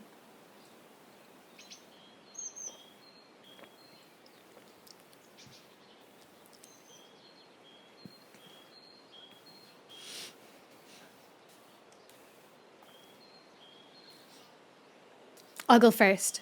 Jaypaw hardly realized he had said the words out loud until he heard Breezepaw snort scornfully. You're blind! And you can see perfectly in the dark, I suppose, Hollypaw snapped. Jaypaw sensed Breezepaw bristle, but the WindClan cat didn't argue. He was glad, because he was on the verge of turning tail and fleeing back along the tunnel to the forest, where rain pattered on leaves and earth didn't collect in cold stone tunnels to sweep everything away inside them. All he could think of, ever since he set foot in the tunnels, was racing for his life, terrified, with fallen leaves. Images filled his mind, the dark tunnel, the roaring of the water, the shock as the wave hit him and swept him up like a leaf caught in a storm, gasping for air and finding only water to breathe.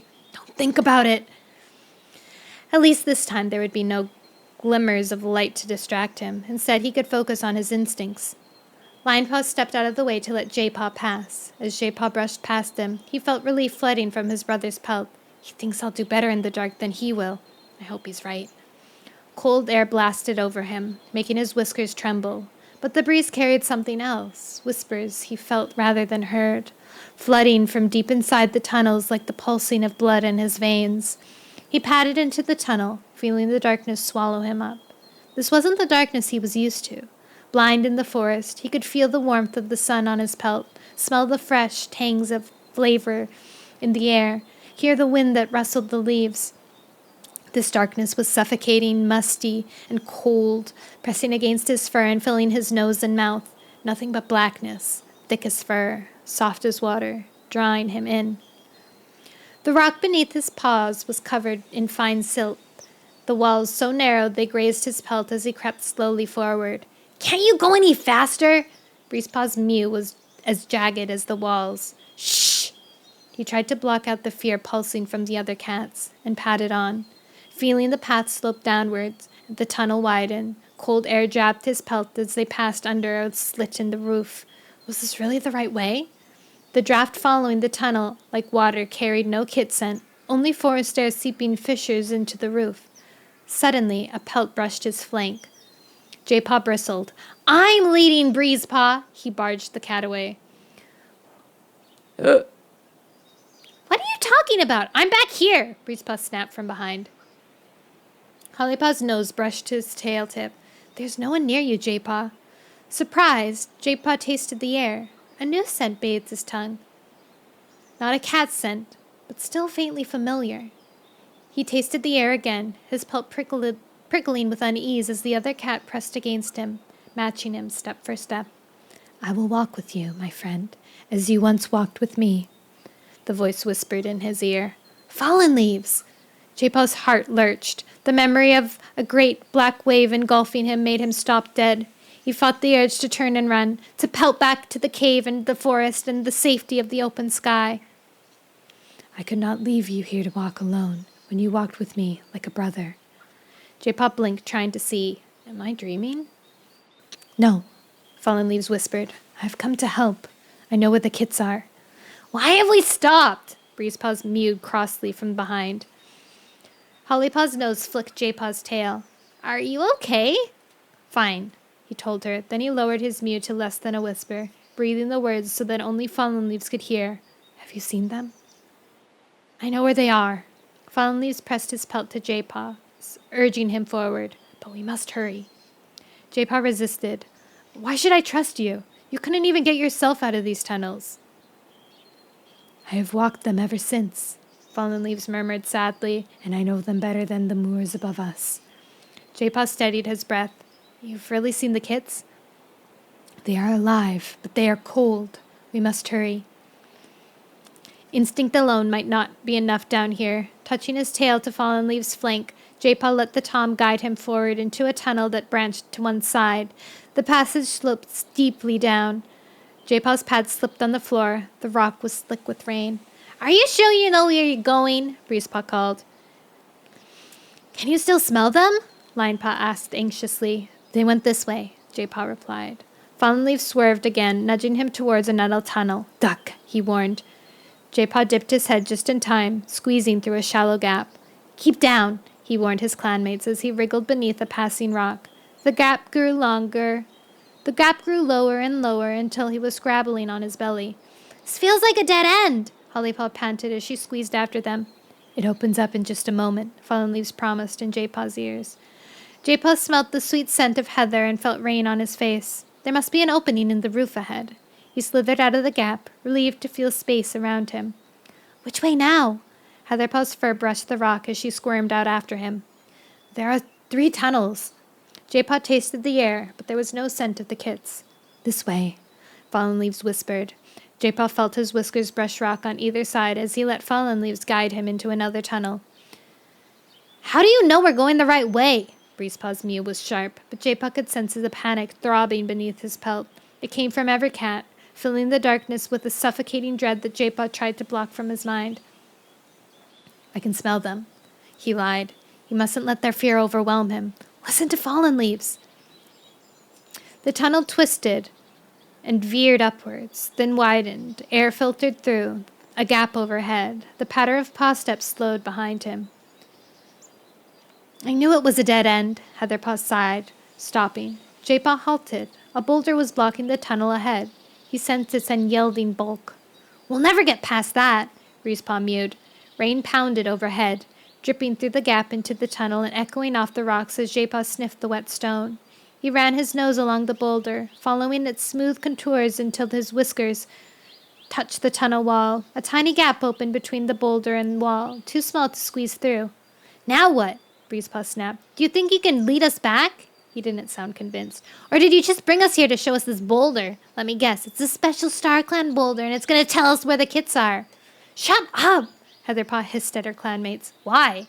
Breezepaw snarled. We're lost underground. Do you want me to thank him? Shh!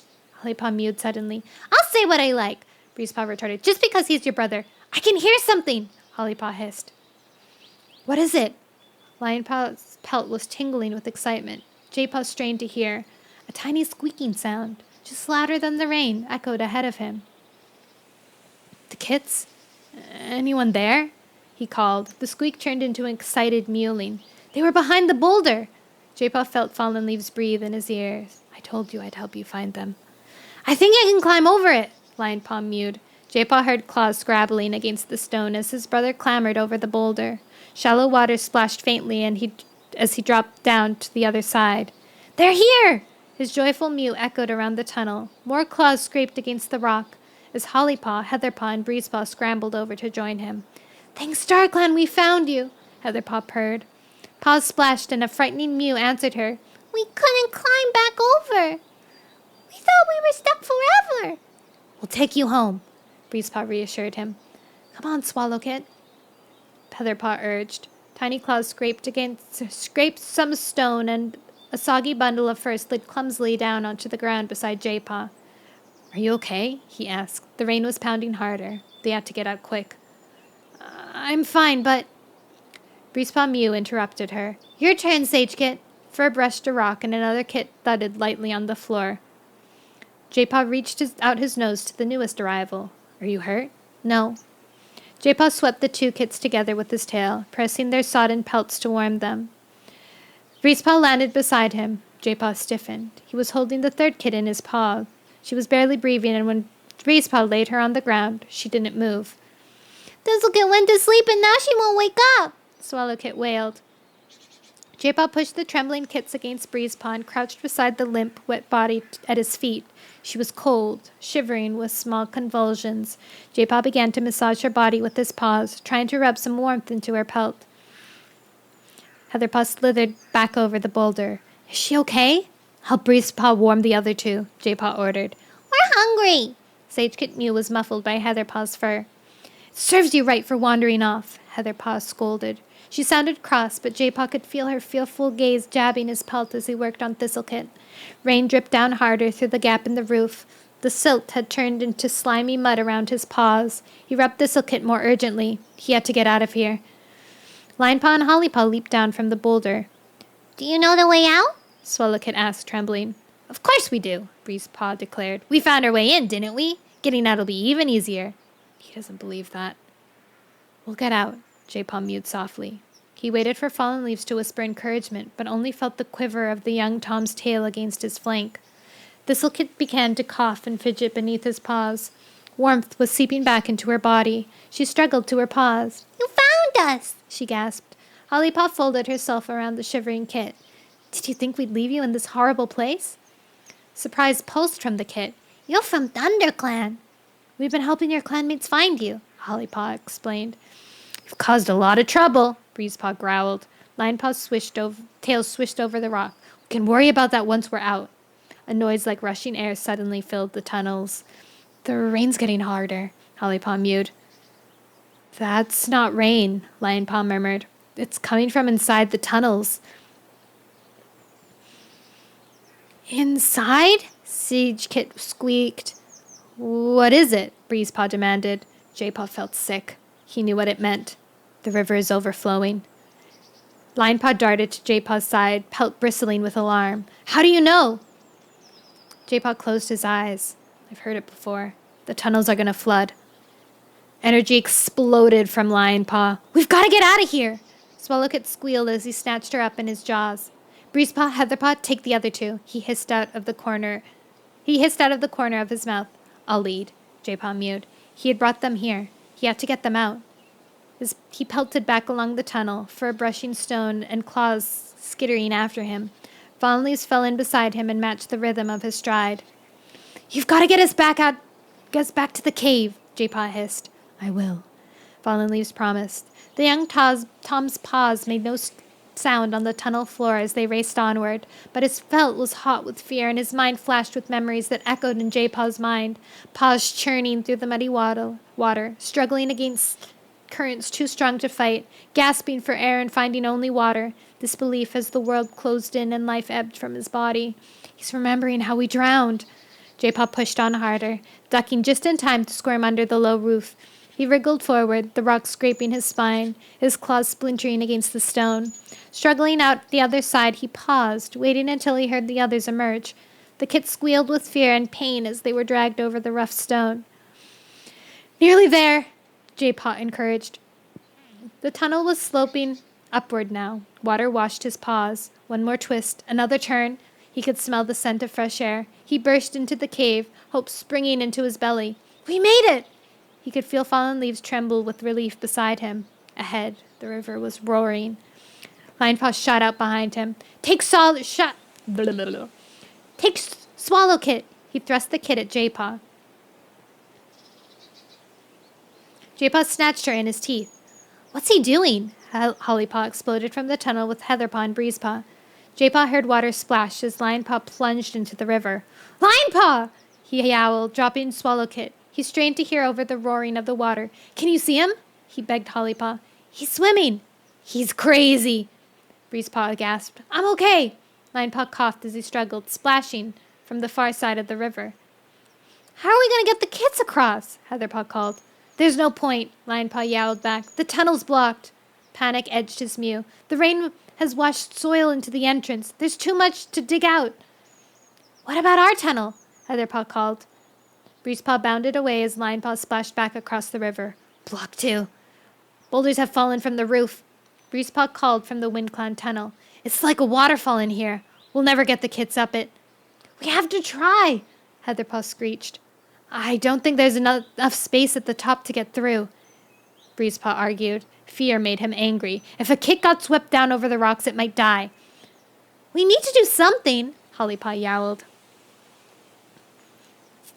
Jaypaw pressed against Fallen Leaves, trying to read his thoughts, but the young Tom's flank seemed to be fading, and Jaypaw's shoulder passed with a shiver through the soft fur. Fallen Leaves? He hissed. I'm sorry. Oh my god, Fallen Leaves is dead and he's... I guess that's...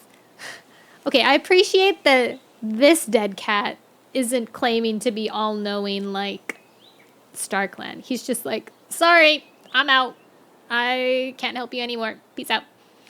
Guilt and grief hung like mist in the air. Jaypaw suddenly felt cold where the Tom's warm body had been. Panic gripped him and time seemed to slow. For a heartbeat, Jaypaw glimpsed a pair of amber eyes. Wait, he called. Come with us. Fallen Leaves blinked, his gaze filled with sorrow. It's not my time to leave, he mewed faintly, and then he was gone. Not again. Are we gonna die? Sedgekit's terrified mew rose above the torrent. Jaypaw's mind whirled as he tried to work out some way to escape. Water sprayed his face as the river frothed and bubbled against the cave walls. Linepaw pressed him back with the others until they were huddled on a narrow strip of earth, water sapping at their paws. Help us! Blood roared in Jaypaw's ears. Could StarClan hear him down here? Suddenly, a silvery light glowed at the edge of his vision, like moonlight creeping across a night-black forest. Jaypaw looked up and saw a smooth ledge near the top of the cave. A cat was sitting there. It was the cat from his dream, with twisted claws, balding pelt, sightless, bulging eyes. The cat who had sent Fallen Leaves into the tunnels to die. The cat looked straight at Jaypaw. Anger rose in Jaypaw's chest. Have you come to watch us die too? A shadow moved beneath the cat's paws. He was rolling something towards the lip of the ledge. Something long and slender and smooth. Jaypaw's fur stood on end. The stick from the lake. Its markings were clear in the moonlight, and, as Jaypaw stared in confusion, the cat lifted his paw and held a trembling claw over a row of scratches, 5 long and 3 short. Jaypaw gasped. Those scratches weren't there before. He had counted the marks so many times he knew them by heart. 5 warriors and 3 kits. He means us. Jaypaw stared, panic-stricken, into the old cat's eyes. Are we gonna die? The cat bent his head to look at the stick before slowly lowering his claws and running it through the scratches. With a rush of hope, Jaypaw understood. We're gonna survive! The cat nodded. A paw clapped him sharply on the ear. Stop staring at nothing and help us think! Breezepaw snarled. The vision disappeared and Jaypaw was in darkness once more. He turned to the others, his pelt bristling with excitement. There's a way out of here, he mewed. I know it. What is it then? Linepaw demanded. I'm not sure, Jaypaw admitted. Let me think for a moment. Thinking won't move boulders, Heatherpaw screeched. We're trapped. We could wait till the cave floods and swim to the top of the roof, Hollypaw suggested. It's too small to escape through, Breezepaw growled. And the kids might drown, Heatherpaw pointed out. Jaypaw shook his head. There was something at the edge of his thoughts, an idea he could sense but not reach. The stick. It had been here in the cave, but he'd found it by the lake. How did it get out? Water splashed at his paws. He recoiled, then froze. He pictured the river reaching up to the stick, lifting it, washing it away. Of course! The river must flow out into the lake. We'll have to swim, he cried. Swim where? Linepaw spluttered. The river runs into the lake. It'll carry us there. But it disappears underground, Breezepaw hissed. It comes out in the lake, Jaypaw insisted. We're not River Clan. We can't swim, Heatherpaw wailed. Linepaw pressed against Jaypaw. Will this really work? There's no other way. If you say we must, then we have to trust you, Hollypaw mewed. You might, Breezepaw growled. If we don't do something, we're all gonna drown, Heatherpaw screeched. Hollypaw kneaded the ground. Let's try it. Shallow Kit squealed in terror. I'm not going in the water. We'll hold you by your tails, Lionpaw promised. We won't let go. By our tails, shrieked Thistlecit. If we hold you by your scruffs, we'll swallow too much water, Lionpaw mewed. You'll have to keep your head afloat by paddling with your forepaws like this. Water splattered from his paws as he churned the air, showing the kits how to paddle. I'm scared, Heatherpaw whispered. It's going to be okay. Lionpaw dropped onto forepaws and pressed against the WindClan cat. Jaypaw was close enough to hear him whisper into her ear, Our time together will be something I remember even when I'm in StarClan. Heatherpaw trembled. There will be no borders between us there. Jaypaw blinked, startled by the emotion flooding between them. Then light flickered in his vision and he saw the old cat again. Leave now! He thought of all the cats who had ventured into this place. Their fear and hope seemed to whisper in the air around him. The scratches on the stick had marked their fate. Did the new lines really predict the clan cats would survive? He had to believe that they did. We have to go now, he ordered. Line up at the edge of the river, Hollypaw instructed. Lionpaw, you take Sagekit. I'll take Thistlecit. Breezepaw, you can take Swallowkit. What can I do? Heatherpaw asked. Hold on to my tail. Jaypaw mewed. We'll help each other. Okay, Heatherpaw agreed. He felt her take the tip of his tail lightly in her teeth. I'm not going. Shallowkit's paws splashed through the shallows as she tried to make a run for it. She shrieked as Breezepaw grabbed her and dragged her towards him through the water. Don't worry, Shallowkit, he soothed. I won't let go. There's no way I'm going to let you drown. Shallowkit whimpered but didn't try to escape again. Come on, Lionpaw urged. Jaypaw waded through the shallows. His paw throbbed with dread as he felt the tug of the river. Ready? Lionpaw mewed. Yes, Hollypaw answered. Jaypaw tensed. Jump! He hurled himself into the rushing torrent. Heatherpaw tugged on his tail as the water swirled her downstream. The current dragged him under, and he was lost in his dreams of drowning again, choked by the tumbling water with the bodies of cats all around him and his ears filled with roaring. Chapter 20. Water roared in Hollypaw's ears as the pale light of the cave faded from sight. The river dragged her into the tunnel, the current pulling her under. Her lungs screamed for air. She fought the urge to suck in water and kept her jaws firmly clamped around Thistlecit's tail. Rocks scraped her ears as she felt air on her face as the river swirled her upwards. She drew in a quick breath before the river dragged her down once more. A body brushed hers and was swept away. Thistlecit struggled, raking her nose with thorn-sharp claws. She resisted the urge to fight, trusting Jaypaw, letting the flood carry her, feeling the stone graze her flanks as the water tossed her against the sides of the tunnel.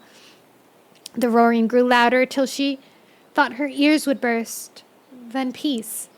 The current let her go and the noise died away. She strained to see through the darkness. Was that light? Bright dots sparkled in the distance. Was StarClan waiting to welcome her? Her head swarmed, and blackness pressed in on the edges of her consciousness. She fought her way upwards, frantically seeking the surface, praying that she wouldn't find rocks above her. With a final desperate effort, she pushed up and up until she thought the whole world must be water.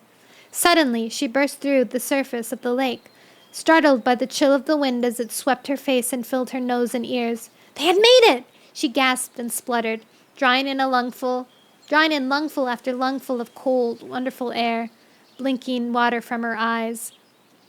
She saw that the dots were stars, glimmering through wind-torn clouds. The rainstorm was moving away. Thistlecit thrashed in the water beside her, fighting to keep her head above water. Hollypaw grasped the kit with her forepaws, let go of her tail, and grabbed her scruff, paddling with her hind legs to keep both their heads out of the water. She forced herself to relax, letting the water support her and working her paws in a steady rhythm that held them afloat. Thistlecit coughed and wheezed, trembling against her chest. Hollypaw scanned the dark surface of the lake for the others. Joy sparked her belly when she saw Lionpaw's golden head bobbing a few tail lengths away. Sagekit was clinging to his back, eyes shining in the moonlight. Bubbles exploded near him, and Breezepaw burst into the surface with Swallowkit. Jaypaw? Heatherpaw? Panic started to grip Hollypaw. Had they made it? She heard splashing behind her, and she twisted around, dragging Thistlecit so fast she squealed with surprise. Jaypaw and Heatherpaw were flailing beside each other, their paws spraying as they fought to stay afloat. Jaypaw! She called. We're okay! Heatherpaw coughed. Hollypaw swam towards them, kicking out with her hind legs, surprised to find herself swimming like a River Clan cat. The shore's over there! She could see it not far off, and, reaching Jaypaw, she nudged him towards him. Heatherpaw was splashing towards Lionpaw. Why wasn't the Wind Clan apprentice trying to help her own clanmate? Then she realized that Lionpaw was thrashing in the water, ducking his face under. As he came up for breath, she saw his eyes were wild with panic. "Sage Kit's gone!" he yowled.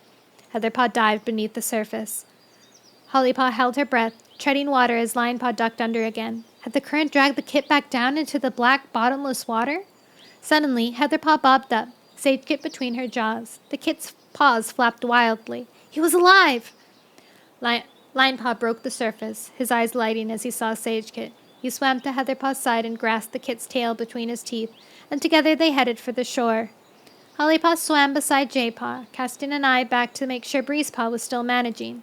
The Black Wind Can apprentice was pounding through the water with Shallowkit's scruff in his jaw and his eyes fixed on the shore. Hollypaw's muscles burned with exhaustion, but she didn't dare stop moving. With Thistlecut's fur blocking her mouth, every breath was a struggle, but she kept her gaze pinned on the shoreline and pushed on. At last, she felt pebbles graze her hind paws and, reaching down, touched the bottom with the forepaw. "Thank you, StarClan." Wading from the water, she dropped Thistlecut in shallows. I lost my spot. Wading from the water, she dropped Thistlecut in the shallows and stood panting for a moment, struggling to get her breath back. Heatherpaw and Lionpaw already lay further up the shore, their flanks heaving while Sagekit crouched beside them, vomiting water onto the pebbles. Pebbles clacked behind them as Jaypaw followed her out of the lake. "How did you know it would carry us into the lake?" Hollypaw gasped. It made sense," Jaypaw mewed between coughs. He splashed onto the beach, and Thistlecut stumbled after him. Breezepaw was struggling out of the shallows a few fox lengths away along the shore. Swallowkit dangled from his jaws, her paws flailing as she fought to be put down. "We're all safe!" Hollypaw breathed. She patted to Lionpaw and Heatherpaw, her trembling paws slipping on the wet pebbles. "Are you two okay?" Lionpaw lifted his head. "Only half drowned." A purr burst from Heatherpaw. She flicked Lionpaw with her dripping tail and got to her paws. "We better get the kits back to camp." Hollypaw glanced up at the beach. Brambles and ferns crowded the shoreline, the forest dark behind them. This was ThunderClan territory. "Let's take them to Leaf Pool," she suggested. "It's nearer, and we need to make sure they'll be okay." Sagekit was still coughing up water. Thistlecut had collapsed beside him, and though her eyes were open, her breathing was rapid. "Hollypaw's right." Jaypaw joined them. They need treatment for shock." Shallowkit hurried towards them, Breezepaw at her side. That was the horriblest thing I ever did. She shook the water from her fur. "You wait till you taste Leaf Pool's medicine," Jaypaw warned. Breezepaw's eyes glittered with suspicion. "Leaf Pool?" "The ThunderClan camp's closest," Heatherpaw told him. "We should get them treated." Breezepaw stared at Shallowkit. There was blood on her fur where the rocks had scoured her pelt. "Okay," he agreed. Jaypaw pricked his ears. "Listen." Threatening yowls rang through the night air. Hollypaw stiffened as she recognized her father's voice, countered by the menacing growls of Wind Clan cats. "It's coming from the forest border," Jaypaw mewed. "Had their disappearance made things even worse? There's gonna be a battle if we don't get back soon." Lionpaw leaped to his paws. "We can show them the kids. If they know they're safe, there doesn't need to be a fight." Are we gonna go to the battle? Swallowkit's eyes grew wide as an owl's. I can help fight, Sagekit mewed. "There won't be a battle if we get there quickly," Hollypaw mewed. Sagekit hadn't no idea that he'd helped cause this mess, or that he'd been fighting some of the cats who'd just saved him. "Do you think you can make it?" Of course we can. Thistlecut flicked her tail. Jaypaw sniffed each kid in turn. "They need herbs," he mewed doubtfully. Then he lifted his chin. "But it can wait a while." "Walking will warm them up," Heatherpaw pointed out. Hollypaw led the way back up the beach. She scrambled up onto the bank and pushed aside a swath of ferns. Holding back the fronds to let the others pass, Heatherpaw nudged Swallowkit up the slope while Breezepaw followed Thistlecut, pressing his muzzle against her flank to stop her stumbling. Lionpaw grabbed Sagekit by the scruff and swung him up the steep bank, letting him drop beside Hollypaw. She pressed the ferns back as the kit padded past. He was staring up at the branches, eyes wide as though he'd never walked beneath trees before. What's Jaypaw doing? Linepaw was staring at his brother on the shore. Hollypaw narrowed her eyes. Jaypaw was crouched beside a stick. You stay with the others, she told Linepaw. We'll catch up with you. She darted back to the beach. Are you okay? She called to Jaypaw. He didn't seem to hear her. He was staring at the stick, his eyes closed like he was asleep. She patted closer, feeling as if she were intruding. All safe, just as you promised. Jaypaw was murmuring, his muzzle pressed against the smooth, pale wood. Thank you. We have to go, Hollypaw urged. Jaypaw didn't stir.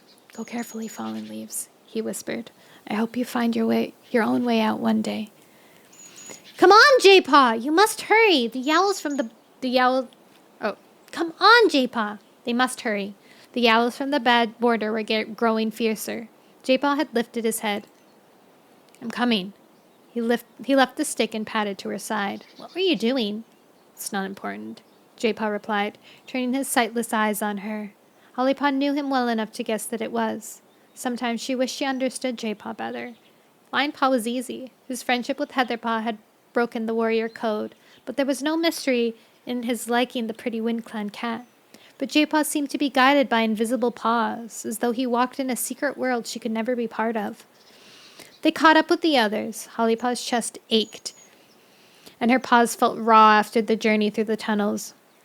How soft the forest floor felt on her pads after so much rough stone. Breezepaw pushed the pace harder, and the kits had to scurry to keep up. Thistlecit tripped over a root. Linepaw instantly scooped her up, and she didn't complain, hanging limp from his jaws, her eyes glazed with exhaustion. SageKit was panting hard. I can carry you, Hollypaw offered. The kit shook his head, too breathless to speak. Suddenly, Swallowkit squealed. A bramble had snagged her fur. Jaypaw plucked it free with his teeth. Hollypaw's chest tightened. It was cruel to make the kits travel so quickly through the forest, but they had to stop the battle.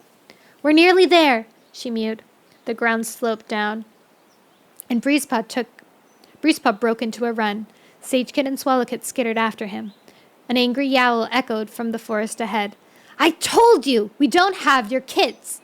It was Firestar. Then where are they? One Star spat back. RiverClan swears they don't have them either, but they must be somewhere, and we mean to find them. Put one paw across the border and we'll shred you. Hollypaw strained to see her clanmates. Through the trees, she could make out Brambleclaw squaring up to Ashfoot on the WindClan side of the gully. Firestar stood shoulder to shoulder with his deputy. Thornclaw, Whitewing, Spiderleg, and Berrypaw were bristling behind them as the WindClan cats faced them, fur on end, lips drawn back in threatening snarls. Crowfeather was tearing at the ground beside One Star and Ashfoot, claws unsheathed, while Owlwhisker and Tornir paced up and down beside them, heart pounding. Hollypaw swerved past the kits and chased after Breezepaw. Bramble sprang back in his wake, lashing her muzzle. She burst from the undergrowth just in time to see Breezepaw leap across the gully. Stop! We found the kits, he yowled. There's no need to fight! Hollypaw stared anxiously over her shoulder, willing the others to hurry. Where are they? One Star demanded. They're coming, Hollypaw promised. The warriors stared in astonishment as the undergrowth shivered, and Heatherpaw nosed SageKit and Swallowkit out into the open. The kit stumbled to a halt and stood blinking in the moonlight. Linepaw padded out of the brambles, Jaypaw following, then placed Thistlecit gently beside them. Where in StarClan did you find them? One Star's eyes stretched wide. Linepaw's fur was prickling along his spine. He glanced at Heatherpaw and stepped forward. They found their way into... Hollypaw cut him off. They were down on the shore, she mewed. They made themselves a camp to shelter from the rain. What was the point in giving away Linepaw's secret? The tunnels between the two clans were blocked now. Any tactical advantage was lost, and it would only get Linepaw in trouble. She glanced at the others, silently praying they would agree. Heatherpaw nodded. They were just inside the ThunderClan border, right down on the beach, her gaze fixed on Breezepaw. Linepaw, Hollypaw, and Jaypaw saw us looking for them and called us over when they picked up their scent. What scent? One Star meowed. We didn't find any. Breezepaw blinked. The rain must have washed it away, he mewed. One Star beckoned the kits towards him with his tail. Come here! Gingerly, Sage Kit, Thistle Kit, and Swallow Kit approached the border, ears flattened and tails down, and stopped at the edge of the gully. Why did you leave camp without permission? One Star growled across the gap. Sage Kit lifted his chin. We were exploring. Exploring? One Star echoed. We've almost fought battles with RiverClan and ThunderClan looking for you. Swallow Kit hung her head. We're sorry. We didn't think. Thistle Kit added. It seemed fun. It seemed like fun to build our own camp on the beach. Sage Kit's gaze darted towards Hollypaw with a mischievous twinkle in his eyes. He had no idea how important it was that the tunnels remained a secret. Lionpaw padded to the scent line. You said almost fought RiverClan. He mewed to One Star. Hollypaw's pelt rippled with hope. There hasn't been a battle yet? We gave RiverClan till dawn to return the kits. One Star gave an exasperated sigh. But now it looks like we need to apologize for falsely accusing to them. Apologize? Tornir lashed his tail. Don't forget they crossed our border. They were chased by a dog, One Star reminded him. That's what they said last time, Crowfeather growled.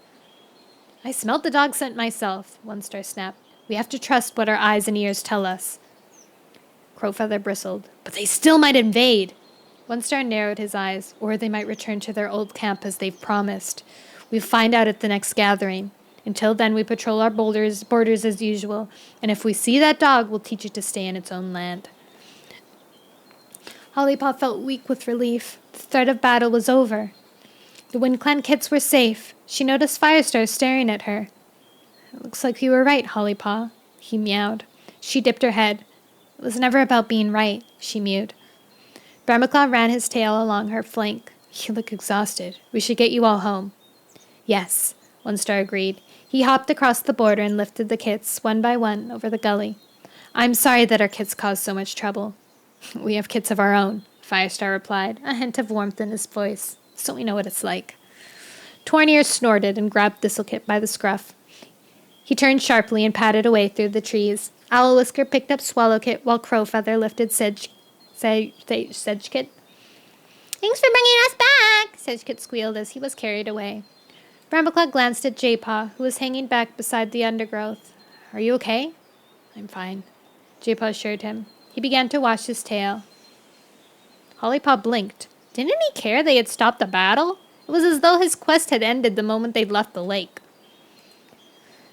I'd better go too, Breezepaw nodded curtly at Hollypaw and Linepaw. Are you coming? He stared at Heatherpaw, who was lingering on the ThunderClan side of the border. In a moment. Breezepaw snorted and hurried after his clanmates. Heatherpaw padded to Lionpaw and entwined her tail briefly with his. Thanks for everything. Firestar narrowed his eyes, and Hollypaw stiffened. She stared at her brother, claws itching as she waited for his reply. One battle had been averted, but was another still looming? We would have done the same for any cat, Lionpaw mewed flatly. Pain flashed in Heatherpaw's eyes. You're going to be a great warrior, Lionpaw. Lionpaw watched as she leapt the gully and disappeared into the shadows. Then he blinked at Firestar, his eyes expressionless. Are we going home now? Firestar nodded and began to lead his clanmates away.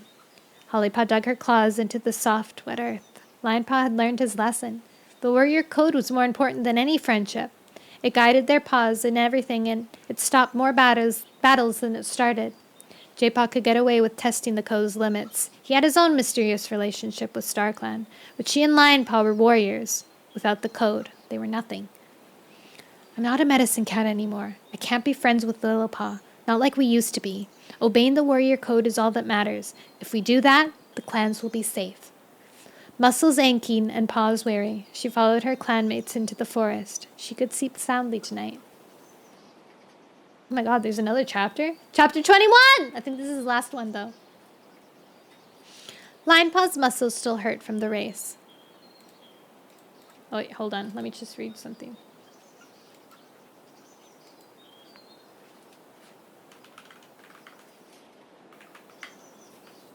Well,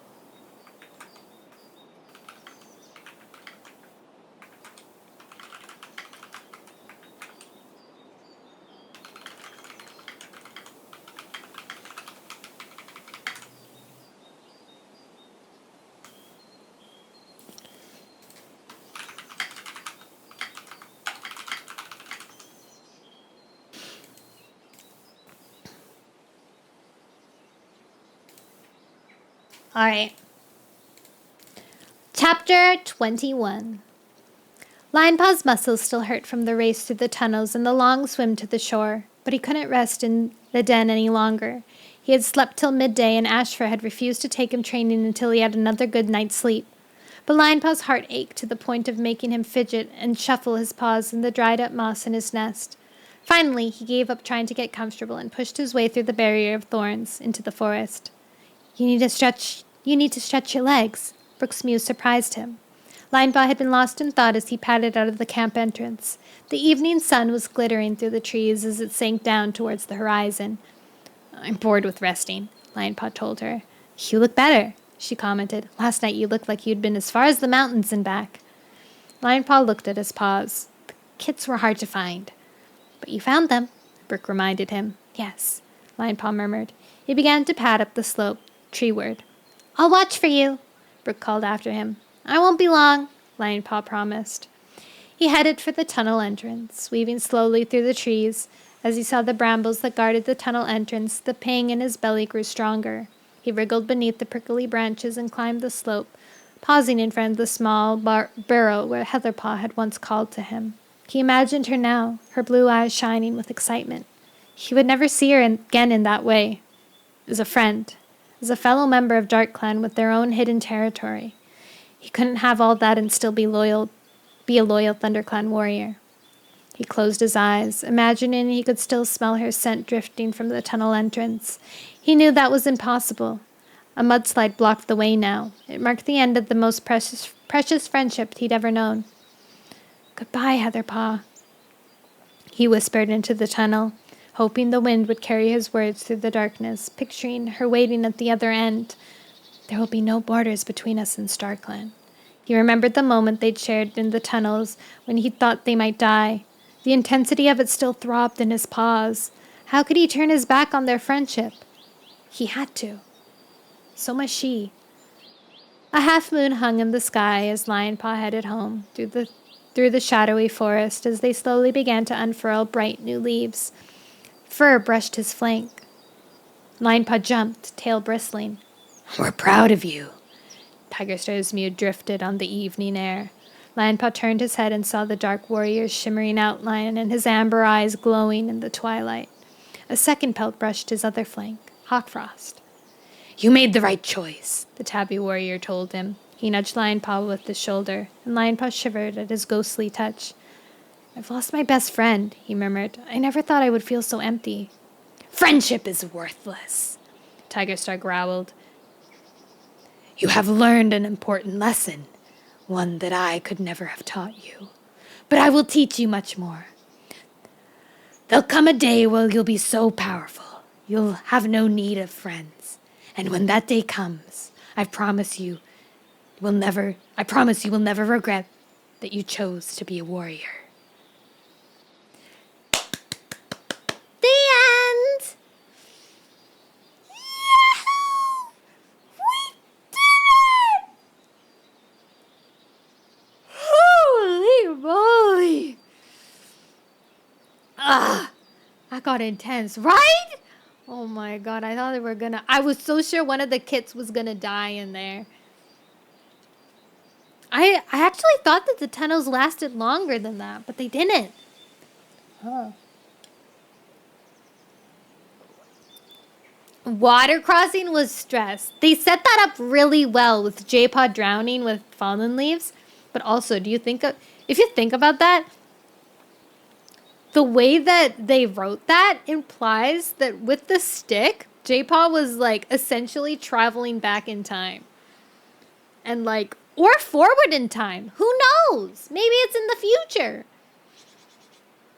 I don't actually know. They say ancient cats, but what if it's like future cats? Because if fallen leaves was, they have a name for dogs? It's just dogs. They're just dogs. All the animals actually have normal names. Foxes, badgers, horses, sheep. And then humans are called two legs.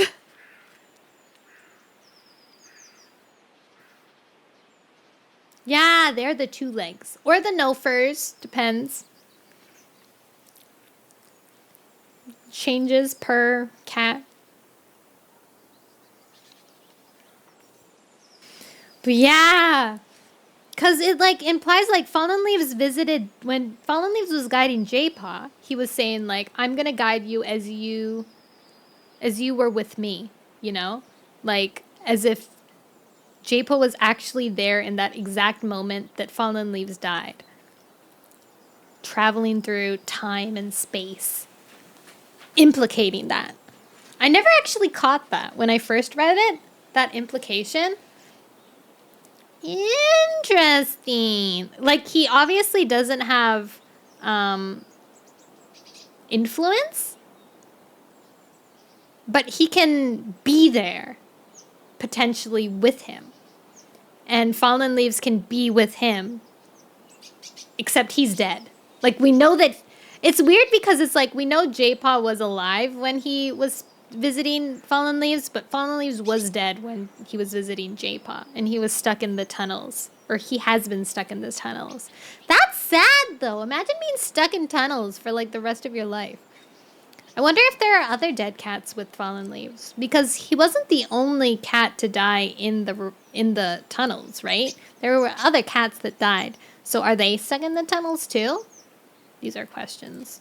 I guess we'll probably find out next time in Warrior Cats. Da da da da da. I got so pumped. Next time. Oh my god, Rin is streaming! Oh, no way! Oh my god, she's using the model I rigged. But I gave her the file, so she might have changed a few things. I rigged this model a really long time ago, so please don't judge me. We're gonna go raid Mrs. Missy as Rin. I love Rin. Rin, I love. We only have a tiny raid, but that's enough. Thanks for cozy times. Yeah, cozy times and intensity. Pure intenseness.